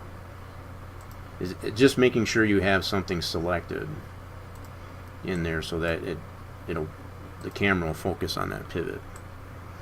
That's the one thing I guess I have a hard time getting used to is all. Okay, so moving forward, we could do this one of two ways as far as, and I think what I'm going to do, we could probably clone this back wall if we wanted to, and then just adjust the height of it or whatever. I don't think I'm going to do it that way. I think I'm going to do it, I mean, you could do it that way and just adjust the size of it to fit in between these two walls. But I think the method I'm going to use is create a new box, just like we have been doing for just about every piece so far. Yeah, I think that works better. Okay, so alright, let's go ahead and we're going to create a box. Alright, and then we're just going to get it initially laid out here. Okay, and then we can adjust our sizes and go back to our trusty little conversion here. 8 inches. Move this back to 8 inches, so we copy this for our width. Alright, so our width is going to be that. Okay, and then our height is also going to be the same thing, just to start off with, and I'll just basically make it a block. I think that's what I want to do. Let's do that, and then our length, that's what we don't know, but I'm going to go ahead and just make it the size of the cinder block, just to start off with, and then I'll rotate it and all that jazz. So our length of the block, we'll just make our block to start off with, and then we'll adjust it accordingly once we turn it. So copy this, and I know obviously what the what was I saying? I know what the size, roughly what the size of this is. I could do the 120 meters, say for example, or less that out. In fact, I could probably just go ahead and do that. We knew that was 120 meters. Yeah, let me do it that way. Okay, that sounds better. So if I go, what was, I think it's still in my calculator actually. No. So the 8. Okay, so that's 16 right there. So I got to subtract that from 120 meters. Well, which was the 119. Oh, I just cleared it too. Dadgummit. Yeah, I just cleared it out. No problem. Okay, so we'll go 120 and subtract out 0.4064. That was not right, is it? 119.5936. That wasn't what it was before, from what I can remember. So let's just do an edit copy, and we're going to make that our length. Yep, paste this in here. Okay, and then we got to rotate it, obviously. And it may or may not be off. We'll check it out. So we're going to rotate this, and it needs to go to -90 degrees. Do it that way. Okay, and then we'll just get this roughly in place. For starters, slide it along this. I think it's going to be a little long, but we can adjust it. Okay. Not sure why that dimension came out a little bit, because I thought it was like a 119.18 something, 0.18 something, but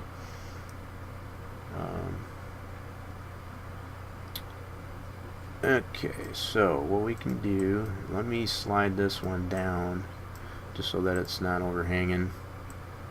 Give me some room there. Okay. So now what I can do, I can probably go ahead and just make this a editable poly, because we can adjust it from here. So let me go ahead and do that. We already got everything else good. So we're going to convert this to an editable poly. Okay. Then I'm going to move my pivot. We need to get our vert. And let me change the angle here a little bit. Let's do that very lightly. Very easily, okay. Yeah, see, I should be able to adjust the height of this based on what I'm thinking here. So what I need to do,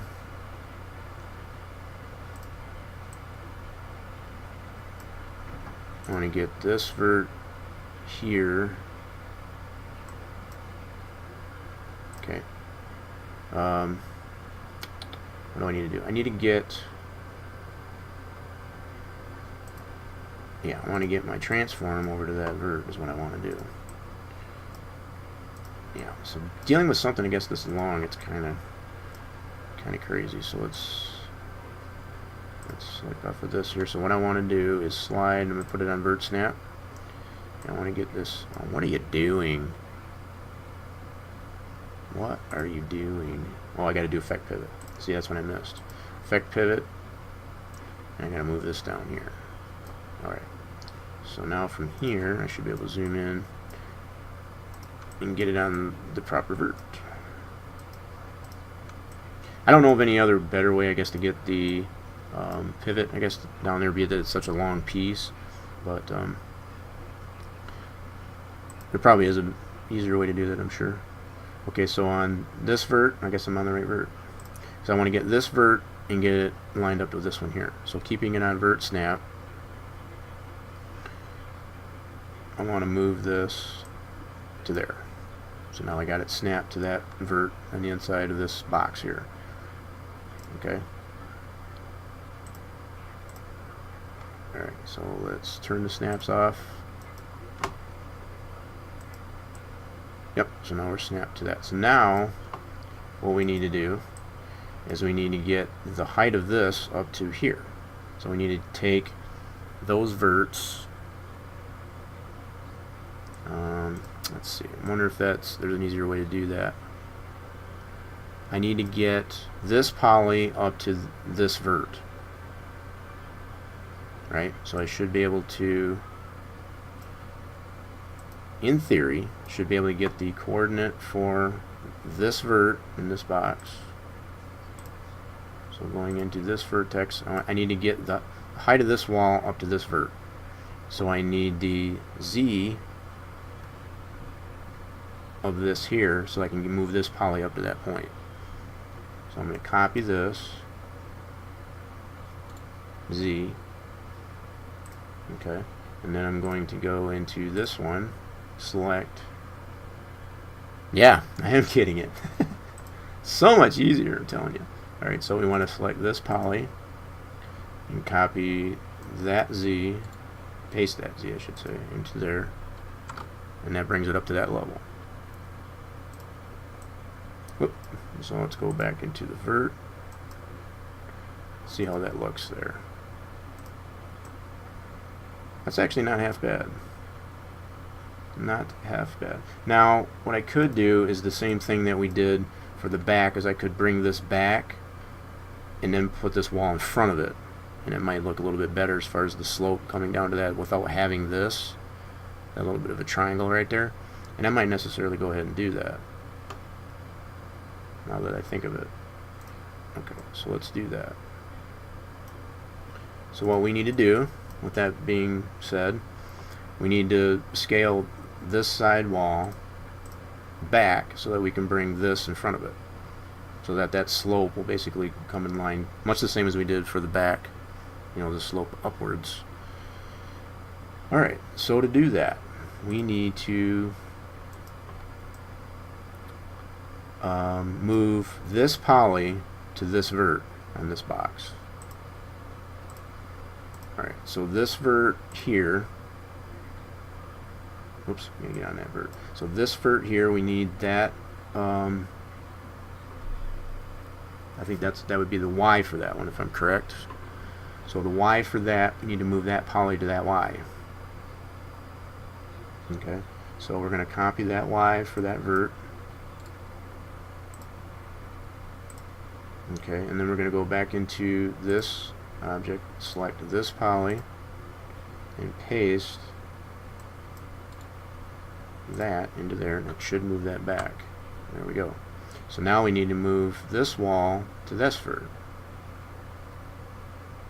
Okay, so we've got to go. Yep, we need to move basically this poly.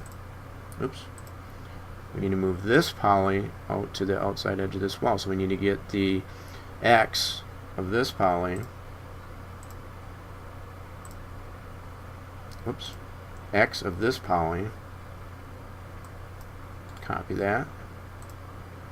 And paste that to this one here. And I might have done that wrong, but let me see here. We'll find out here. So we go here. Yeah, I should be able to paste this to there. There we go. So to just move that out flush with the outside wall here. He's like, yeah, he finally gets it. That's funny. It's too funny. Yeah, it makes so much more sense too, as far as like getting more precise, as opposed to just grabbing verts and getting them to snap and all that jazz, because that's just not good. But yeah, look at how that looks though. It's got a nice smooth transition.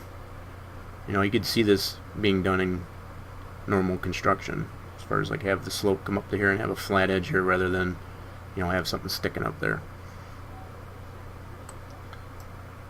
Alright, so we got this edge.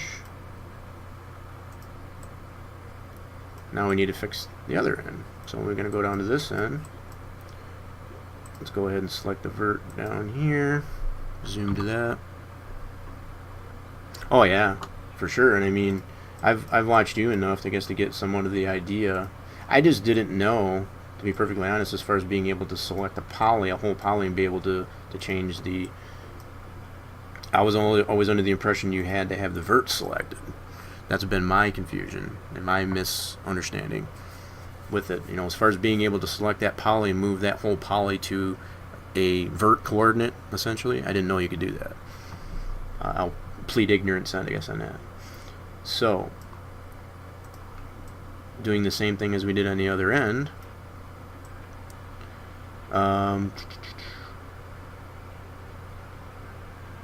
Let me see here. Yeah, we want to move this back. So what we need is the vert, or the coordinate for this vert here, which that should be the Y. Okay, so we're going to copy that.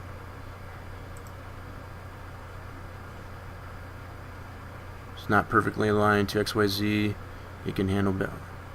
Oh, so it's not necessarily perfect in that regard, but it gets you close. Is that what you mean?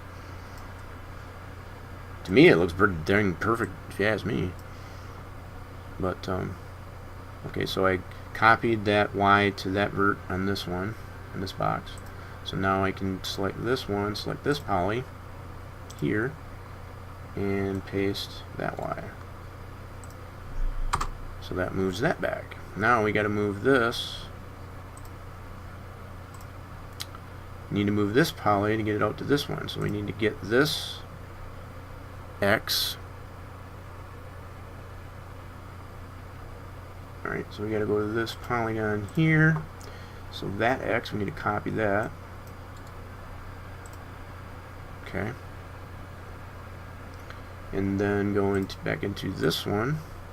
Select this poly and paste that X into here. And that moves that out perfectly flush with the outside of this box. And you get the same result as you did on the other end. Easy peasy.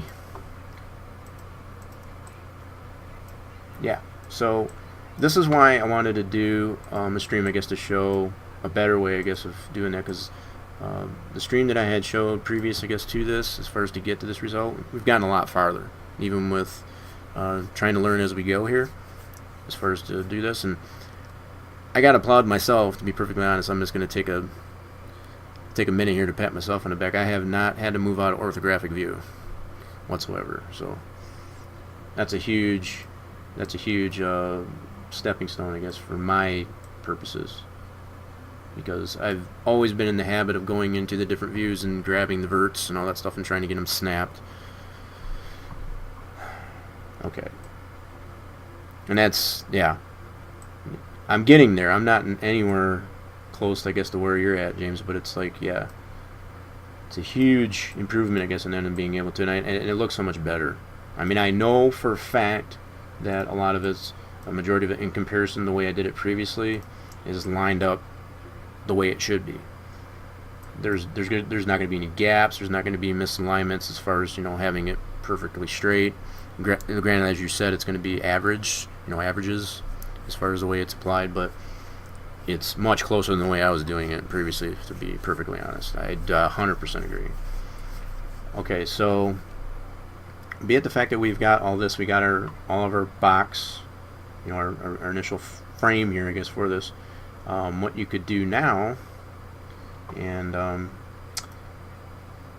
in my original model, I'm going to bring that back up here again, just to be, there's a recess for the seating area, so it doesn't necessarily fall right on this top edge of the box, you know, or even this wall or this back wall. It's recessed, right? So the way I went about putting it in there, I made a plane, and then I just created the size of it, you know, based on the dimensions of the initial box that I created, just like this, and then just set it in place. That's to show you my process as far as making the rough model, and I'll bring that back in here just to show what I'm talking about. So let's bring this back in, and let's hide our other pieces here. So as you can see here, like I was saying, it's got this recess on this seating area. It's not perfectly, so all I did, and this is already collapsed, so I can't necessarily go backwards, but you can get the idea of how I went about this. I created a plane for the seating area to fit within the dimensions of the box I initially created, and then just set it into place, if that makes sense. That may not necessarily be 100% best way to do it, but based on all the information that we have with our current model, as far as the thickness of the blocks, okay, as far as what dimension it is this way and what dimension it is this way, we can better make that poly to fit more appropriately, I guess, if that makes sense.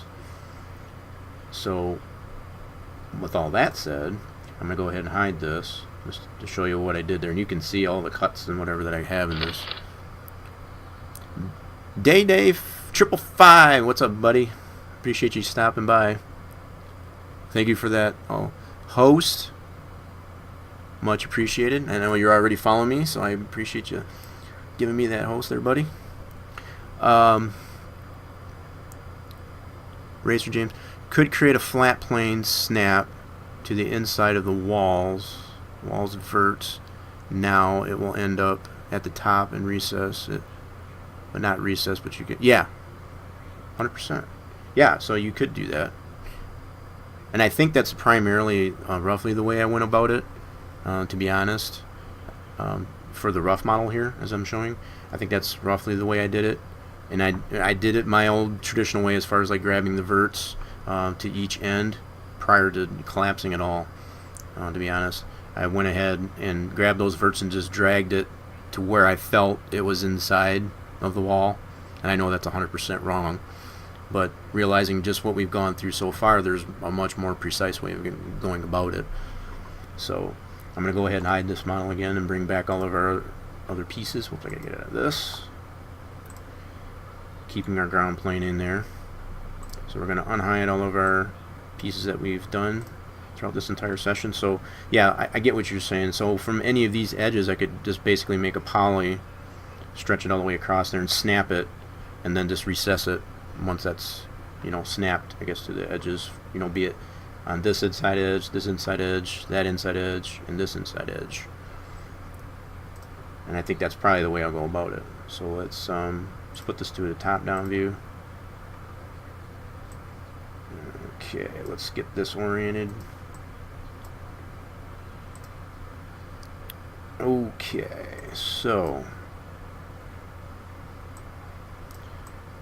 I want to get this zoomed out enough. I'm going to put probably edge snaps on. So what I want to do is get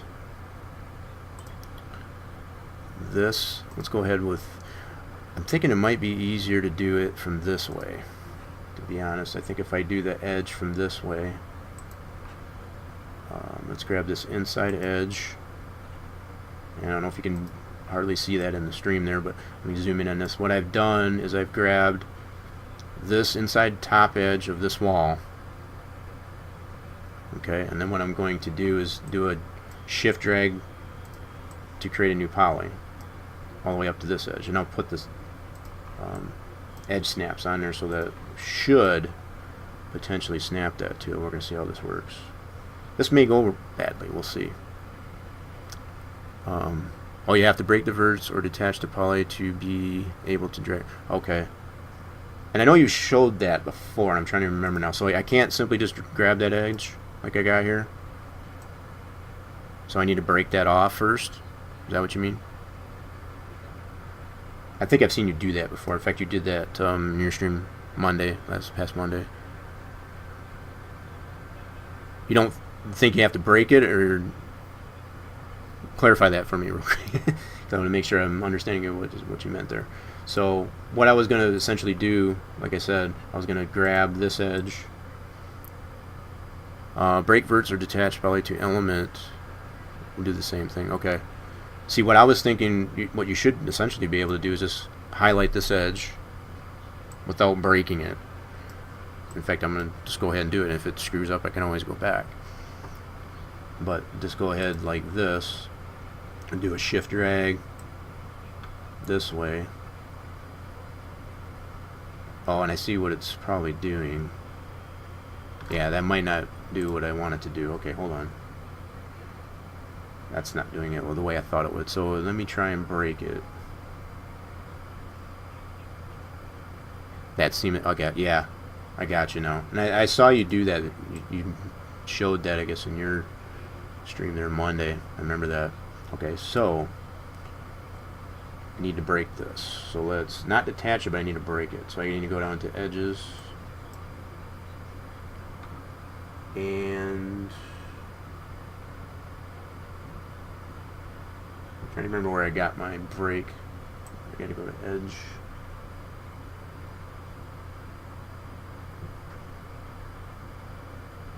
Oh, verts. So I need to do a vert, not an edge break.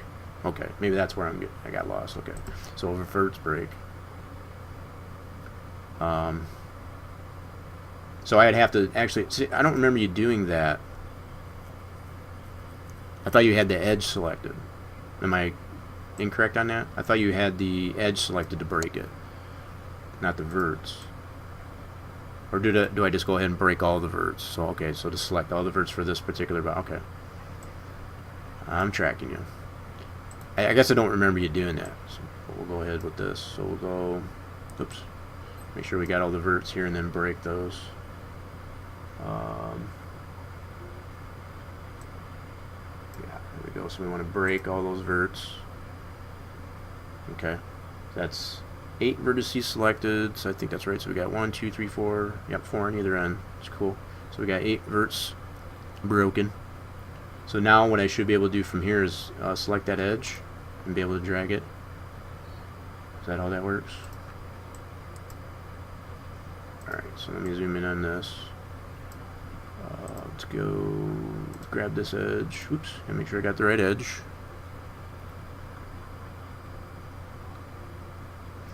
Alright, so let's try it this way. So what I should be able to do is do a shift, drag, there we go. Yeah, so that's the difference, I guess, between breaking all the verts. So that's a fair... Right, gotcha. That's probably something I necessarily missed as far as watching you go ahead and do that. So yeah, so all I did was off that edge, now that I broke the verts off of that front wall here, I was able to select that edge, do a shift, left click, drag, and create a new poly. And that's what I got going on here. So now what I can do is I can snap this edge to this inside edge here. So I'm going to put my edge snaps on, take it off verts, and we'll put it on the edge snap, and basically move this up to this edge. Oops, did I get the right edge? Hold on a second. I don't think it's putting it on the right edge. Let me see here. Is it on the proper edge? I think so. Yep, it is. It's just short is all. Alright. Yeah, so it should be where it needs to be. So what I did was I snapped the edge of this new poly onto this inside edge. I think that's right. Let me check that out here. Let me select, turn off the snaps. I believe that's right though. Yeah, should be right. This looks kind of wonky, I guess a little bit. But I think that's correct. I think it's just because of that angle. Can center the X of the edge. Oh, yeah, okay. I gotcha. So let me see if I can select that edge on that. And then center that out. Just zero it out, you mean? There you go. Yeah, I gotcha. Cool. Yeah, so that should be zeroed out. Yeah, so now what I was trying to accomplish there, if you didn't notice that, all I did was on that edge, having that transform on there, I just zeroed it out. So, what the heck?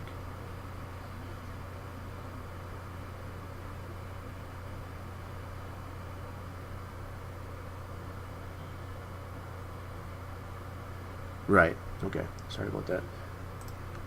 Heard a noise there and it was kind of freaking me out. Okay, just a second here. We got some a little bit of wind going on around here and it's been kind of nasty, so it's like kind of surprised. I guess it hasn't taken the power out or anything out. Okay, so now what I want to do is grab this edge over here and I want to snap it to this inside edge. Okay. Let's rotate it around here. And I'm already seeing that there might be an issue here because I got that slope here. So I got to get this here. Oh, I see what's going on. So I got to get this vert here against the snap. Alright, bear with me here. So I got to get this vert snapped over to here.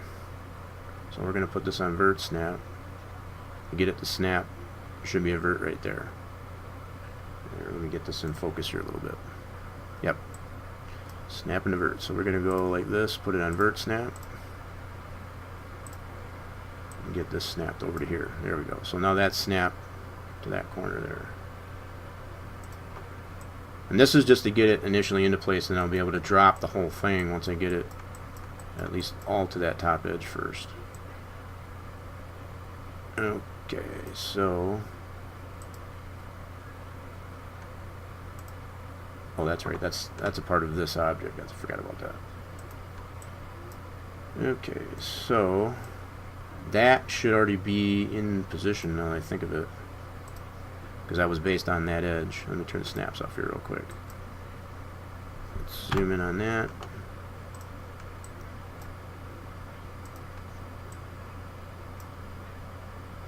Okay, so yeah, that should already be set. Be it the fact that I started from this edge to do the shift drag to create that poly, that should already be where it needs to be.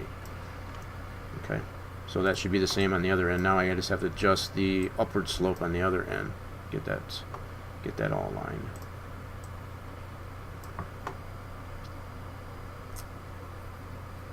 Right. Yep. I'm realizing that now. Be it the fact that it's still attached to this object here, I'm going to have to break that once I get to that point in order to slide it down. Yeah. Okay. So we need to get over here onto this vert. We need to get this where it needs to be. So I'm going to Z on that.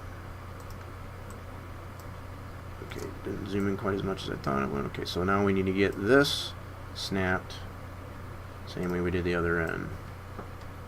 Okay, so we're going to put this on vert snap and snap it to that corner. Okay, so turn our snaps off. That should be, so let me double check.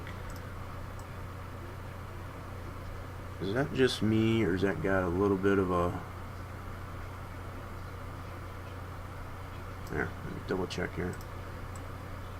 That's not quite lined up right. What's going on there? What happened?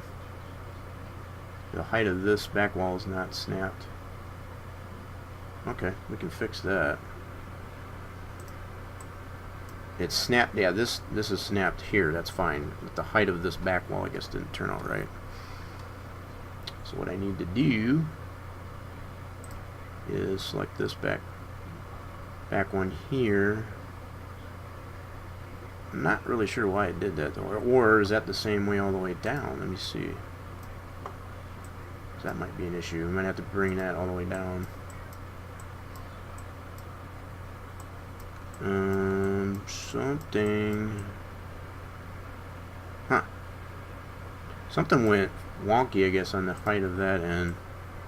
This is good. This is all good here. Huh. What happened on this end? And that might have a lot to do with those averages, possibly, that we were talking about. Because down here, you can see it clearly that it's... trying to get it over there. You've got a drop here. I don't know why I did that, though. So, we need to get... From what I can tell here, that poly here should be... Now you can see where that's... So we got to fix that. So yeah, you can see the box here, and that there is snapped.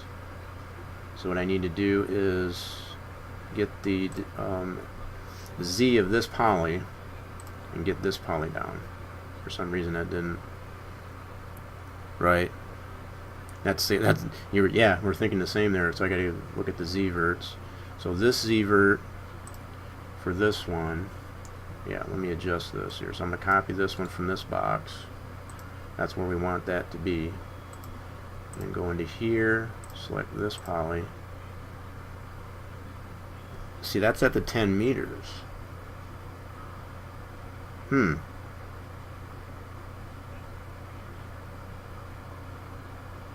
Something ain't lining up there. Yeah, this is still at the 10 meters, which is where it should be. Because that's a big difference. Now, let me show that again. So if I go into this one and go to this poly, that poly ends up being at 5.99. Yeah, I guess I'm going to have to do that. But see, this one right here for this poly ends up being at 5.99. For this top poly ends up being at the 10 meters, which was our original height for that top of that peak. So I need to check the other end. Something went wonky there.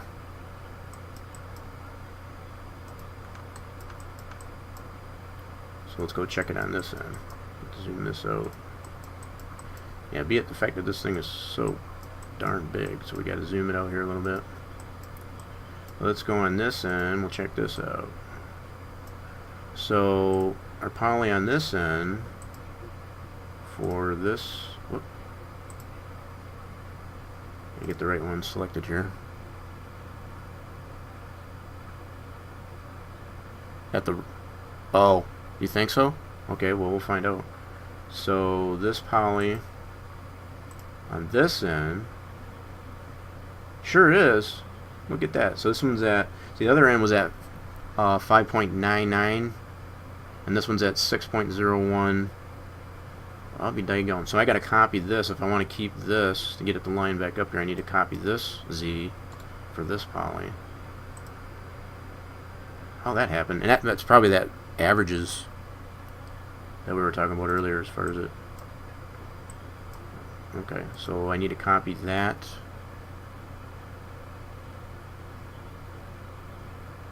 The vert, not the poly. Okay. So I need to get the verts and not the poly. Okay. Gotcha. So I need to get the verts, not the poly. Okay, so let's do that. So I need to get... Well, these should relatively both be the same. So the Z... See, this is what's weird, because that vert is at 10 meters. And that's what I initially set that height as for that there is 10 meters. That's weird. Let me check the other end again. So the poly's off, it seems, but the vert... Let me check the other end again, just to make sure. Yeah, it does seem right. But why it's not lining up is the question. So let's go back down here. Alright, so let's check the verts for this box. What are these set at? Nope, this is down. For some reason that got down. So that is less than 10. So I need to put this at 10, basically what it boils down to. Ta-da! See, now I got to re-snap that. Oh, I only had the one vert. My bad. No problem. I can go like this and set that one to 10 as well. Yep. So I'm just going to move these both up. I thought I had them both selected, but I guess I didn't. There we go. So now that should line up. Now I got to re-snap this vert for this poly here. So I got to grab this vert and re-snap that to there. Now we should be good to go. Ta-da! Alright, so now we should have that poly completely, for our seating area, all snapped to that top inside edge of all those inside edges there. So now what I should be able to do, in theory, I can slide this down. Alright, I'm going to very carefully move this around. Since I don't have anything selected other than the overall model. What I need to do first... Okay.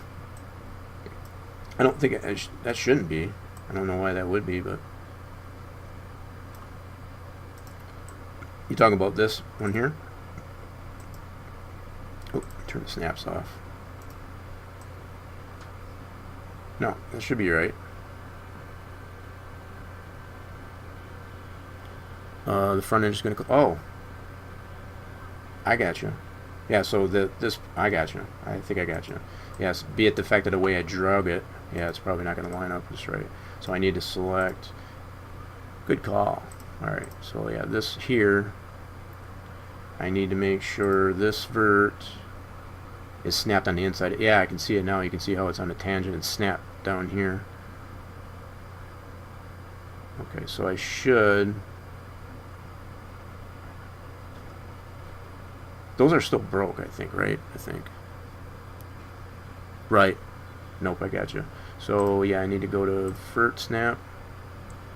Oh, I need to break it? Okay. Just for that poly, though. Can I do... Oh, it re-welds. Okay. Fair enough. Good to know. Okay, so what I got to do for this particular piece, be it that this is all... Because I drug that edge, I guess, to create that poly. I got to select all those again and break them. Okay. So, good to know. So I got to vertex and grab all these verts and break them. So I need to make sure I'm in break. Okay. And that's just done under vertex, edit vertex. Okay. Now, what I need to do... Oh, snap. Did it not select that one? Alright, let me try that again. That one's not selected for some reason.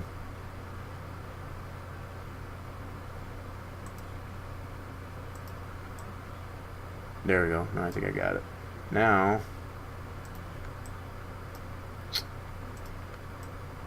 should I be able to grab... Let me see how this works. Just this vert and snap it to that inside. I hope that's the way that works.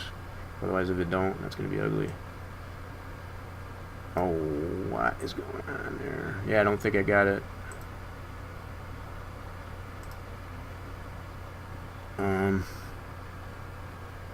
Oh, how do I select just that one vert though? I guess that's the issue. Oh, wait a minute, I gotta zoom in. I see it now. I see it now. Hold on. Okay, so this should be for the wall. Okay. Alright, I can see the gap there, but I don't think that's got it broken for that poly by itself. You see what I'm saying? See what I'm looking at? So I can see the gap here as far as that's still all welded, it seems here, because if I move it, see it's moving that whole corner for even this front wall.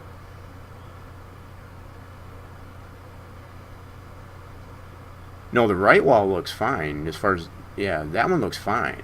It's this one here I need to detach this vert. See, it's moving that whole corner for this front wall. Here, let me turn the snaps off. God darn it anyway. Okay, hold on. You see what I'm saying? So that edge that it's not detaching that poly. Oh, I see what you're saying now. Yeah, this. Oh, I see what you mean now. So this right wall, that needs to go up. This is fine here. Yeah, so this front wall is fine. It's this right wall that's wrong. I see what you're saying. Yep, I think you're right. Yep, this wall here does not line up with this one here. So I need to move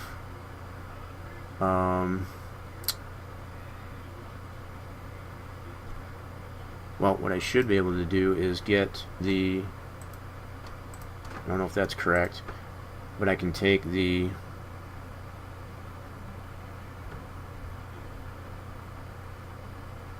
okay. Yeah, I guess that's kind of what I was thinking too. Let me do that. I'll do that as an object. That's not a big deal. Oh my goodness. I'm gonna get used to this orthographic view if it kills me. I'm telling you, it's just having such a big object and having a vert selected in particular. I guess it just gets. All right. So what I'm going to do? It looks like this poly is flipped. Now that I look at it, I don't know why. Because it's dark. So it probably needs to get detached anyway, so I can flip it. Because the fact that it's dark tells me that it's facing down instead of up. So what I'm going to go ahead and do is just attach this. Oh goodness. What are you doing? So I need to select this poly and detach that as an object. Okay. So now I got that as its own object. And then what I'm going to do is hide it. Okay. And then I'm going to go to here. Let's zoom in on that. I need to fix this corner. I guess I thought this was already set. Apparently it wasn't. Let me check this again. I thought this was all good to go.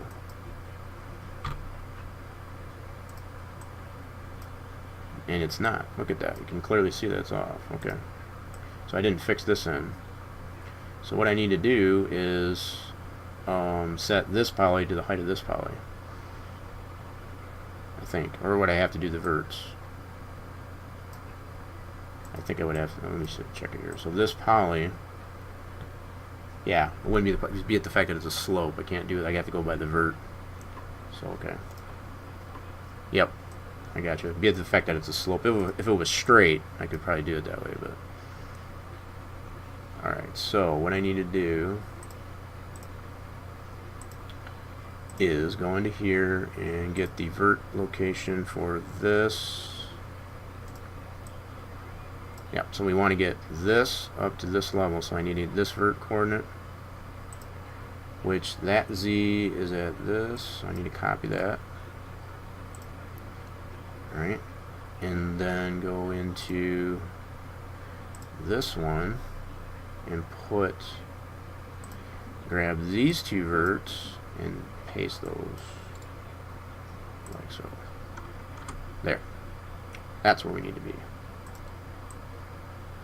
Okay, so now we got that fixed. So I guess I missed that as far as making sure that was, I thought it looked where it needed to be, but I guess it wasn't. Alright, so now what I can do is bring back our seating area, which I detached as an object. Okay, that should be good now. I think it should be. Yep. I do believe. Let's see here. So it's going to the verts for that. That inside vert should be. And I'm going to make sure I got that selected. So this here, go to that. Nope, I guess I do got to move it. Okay. Yes, I do have to move it. Alright, so I should be able to put this on vert snap. Okay, gotcha. Yeah, so I got to snap this vert plane to there with vert snap. Selecting the corner of that vert, now it's as its own object. Just slap that there. So turn off the snaps. So yeah, now that should be good to go. Just zoom in on this. See, that should all be snapped to that. It's probably hard, a little bit hard to see, and I could probably make these different colors, but it's clearly snapped right to that corner as far as the upright and the front wall. It's primarily snapped to the inside edge of this upward wall, this right wall. This is angled wall, let's put it that way. Alrighty then, so this might actually end up being a little bit easier having that seating plane, I guess it's its own object, because now I can move, now that we have it localized. Oh, absolutely not. Heck no, they would have just left it that way. And that's primarily, you know, as far as like why we end up having to fix a lot of the things that are wrong, I guess, with the other front corner. Do you think so? I don't think I messed that up. Let me check it out. You talking about this edge over here? I didn't do anything with this one. I didn't need to. Let's check it out though. Yeah, so it probably has the same issue, I guess, as the other side. Okay. Yep. Okay, I think I see it. Yep, so we got to put that on the inside edge there. So now that that's its own, it should be already set. Looks like it is anyway. But the seating plane, obviously, so we'll put it on vert snap and move this out this way, and there we go. Ta-da! Turn off the vert snap. And you can check that out there. So that should all be snapped. Same way as the other side, it's snapped to this inside edge of this angled wall. And it's even with this inside edge of the front wall. Okay. I think we're making progress.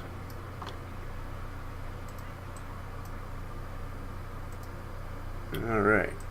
Going well over 2 hours here. Okay, I want to keep these relatively around the 2 hour range, so probably what I'll do is just go ahead and finish this up, and I want to put this the seating plane, the plane that's going to be used for the seating, and I'm going to drop it down. So what I'll do to do that, okay, is I'm going to make sure, yeah, see our pivot is set to this point. So what I want to do is be it that it's in its own object now. I'm going to affect the pivot, and I should be able to just go ahead and affect pivot and center to object. Okay, so from this point I can deselect that. Now from here it's kind of a guessing thing as far as how far down we want to drop that down so that it's recessed in between those walls. So we're kind of at, you know, we can drop this down as much as we care to want to. Now, keeping in mind, like, say for example, most seating rails, you know, as far as railings that are around there, happen to be right around 36 inches, roughly. I think that's, yeah. You just, we're, again, kind of on the same wavelength there. So as far as bringing it so that you have 36 inches of railing, in this case cinder wall, showing all the way around there. Now, question is, how do we get that? How do we get that 36 inches? And the best way that I can think of going into this would be to do some math. So be it the fact that we know the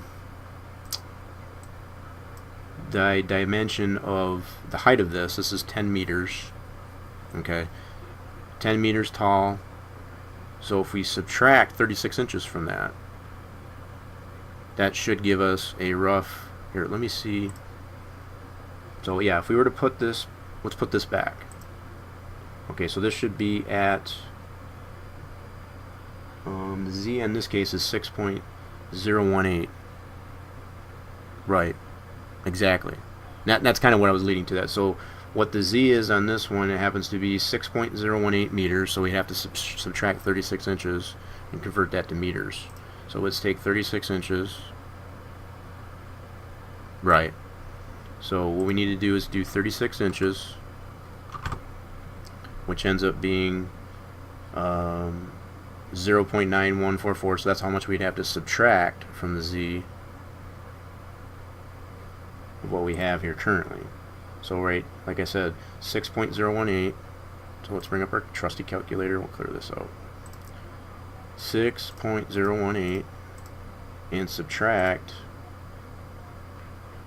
what was our dimension there? 0.9144.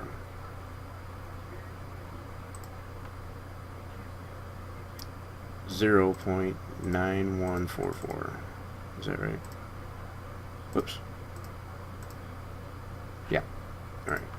I know I put it in manually, but you can probably paste it in there and just equals. So this is what we need to have the Z for that plane at to have 36 inches up at this top point. It should do that all the way around. So we need to put, we're going to go ahead and copy this and paste it to the Z of this plane in here. And that should give us 36 inches of railing all the way around. And that's a standard height for railings, you know, of this nature for grandstands, you know, be it staircases, what have you. So I just dropped that seating plane down so that there's 36 inches of wall exposed all the way around to include the front edge. So again, going all the way back to where we started with this thing, with basically having no information on the size of the model that we were trying to create, and just using common measurements for materials that we know that were used, and even common building practices, be it the railing that we just did, using all that information, that limited information, to build something out of nothing, essentially. It's 100% possible. We just proved it in excess, I guess, of 2 hours of this stream so far, and I hope that brings some clarification of, you know, not being able to put something together without having specific dimensions. You know, having the blueprint for the original building or whatever it was. You don't necessarily need to have that. You know, you can, like I said, you can essentially create something out of nothing. I had initially, and just, you know, kind of recapping of where we started with this thing, we went through the whole process of creating a cinder block, and understanding that it is 8 inches thick by 8 inches tall by 16 inches deep. You know, however you want to do it, the physical dimensions of a cinder block, which is how these walls for the object that we're trying to create are built. And just from them dimensions and using common building practices, we were able to determine how long it was, as well as how deep it was, and what the height of it was. So moving forward with this, as far as being able to map it, you could use the same level of information to map it, so you can get your blocks to line up as far as having the interlock in the corners, you know, having the proper amount of degrees of cut, I guess, as far as when you get to the top, and so on and so forth. I mean, I'm not necessarily going to go into that in this stream. I might do that, might save that, I guess, for next stream. But it should give you a much better understanding of what is involved, I guess, as far as creating, again, something relatively out of nothing. So I think due to the fact that we're approaching, I guess, the 2.5 hours into the stream, and I know I'm maybe a little bit behind. It might be actually on 2.5 hours there, because I missed applying my uptime timer onto the stream there. So I don't want to go much further than that, because then it tends to get really, it tends to be a really pain in the rear end, I guess, to try and get the archive, the Twitch archives, I guess, uploaded to YouTube. If you haven't checked out the YouTube channel, you can either check the Spline Designs YouTube channel. You can, you should be able to do, be at that, apologize, I guess, for the chat not working, I guess, in Twitch, unfortunately. There are links in the channel here, as far as my channel here on the bottom there. If you go to the social media tab down there, you'll be able to see all the links for all the different things to check out as far as the SDS YouTube, my personal YouTube. I believe James's YouTube is in there, as well as the Cyber Barrier YouTube, Cyber Barrier Project YouTube.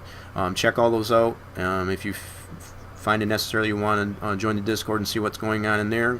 There's also a link in there under the social media tab as well. With all that being said, I appreciate anyone and everyone that gave me the hosts. I'm just going back through the whole chat log here. Carmen Chill, I believe, Fried Curry Rice, they come in. Day, thank you so much for the host.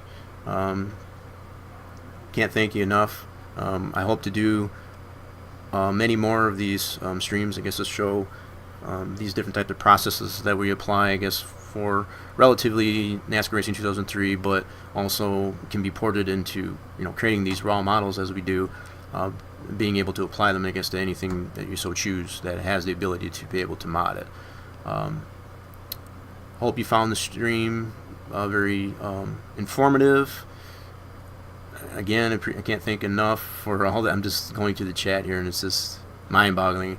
I have, ever since getting involved with the Streamers Initiative, I've gotten so much support from all the folks there, as far as them being interested in what's going on in the realm that I enjoy, that I have a passion for, as well as James himself.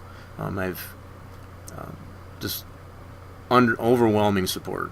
I can't even remotely come close to thanking them enough, as far as like all the follows, all the hosting, and just the lurking. It all matters. It all counts. So I just want to make that abundantly clear, as far as like what has reignited, I guess, the passion I have, I guess, to get this information out there more. So with all that being said, I know that was a mouthful. I'm just looking for someone that I can potentially raid, because I know I'm slacking, I guess, on that that whole realm. I want to be able to send out a raid to somebody that might necessarily be on. So just give me a moment, and we're gonna have some fun with this. So we have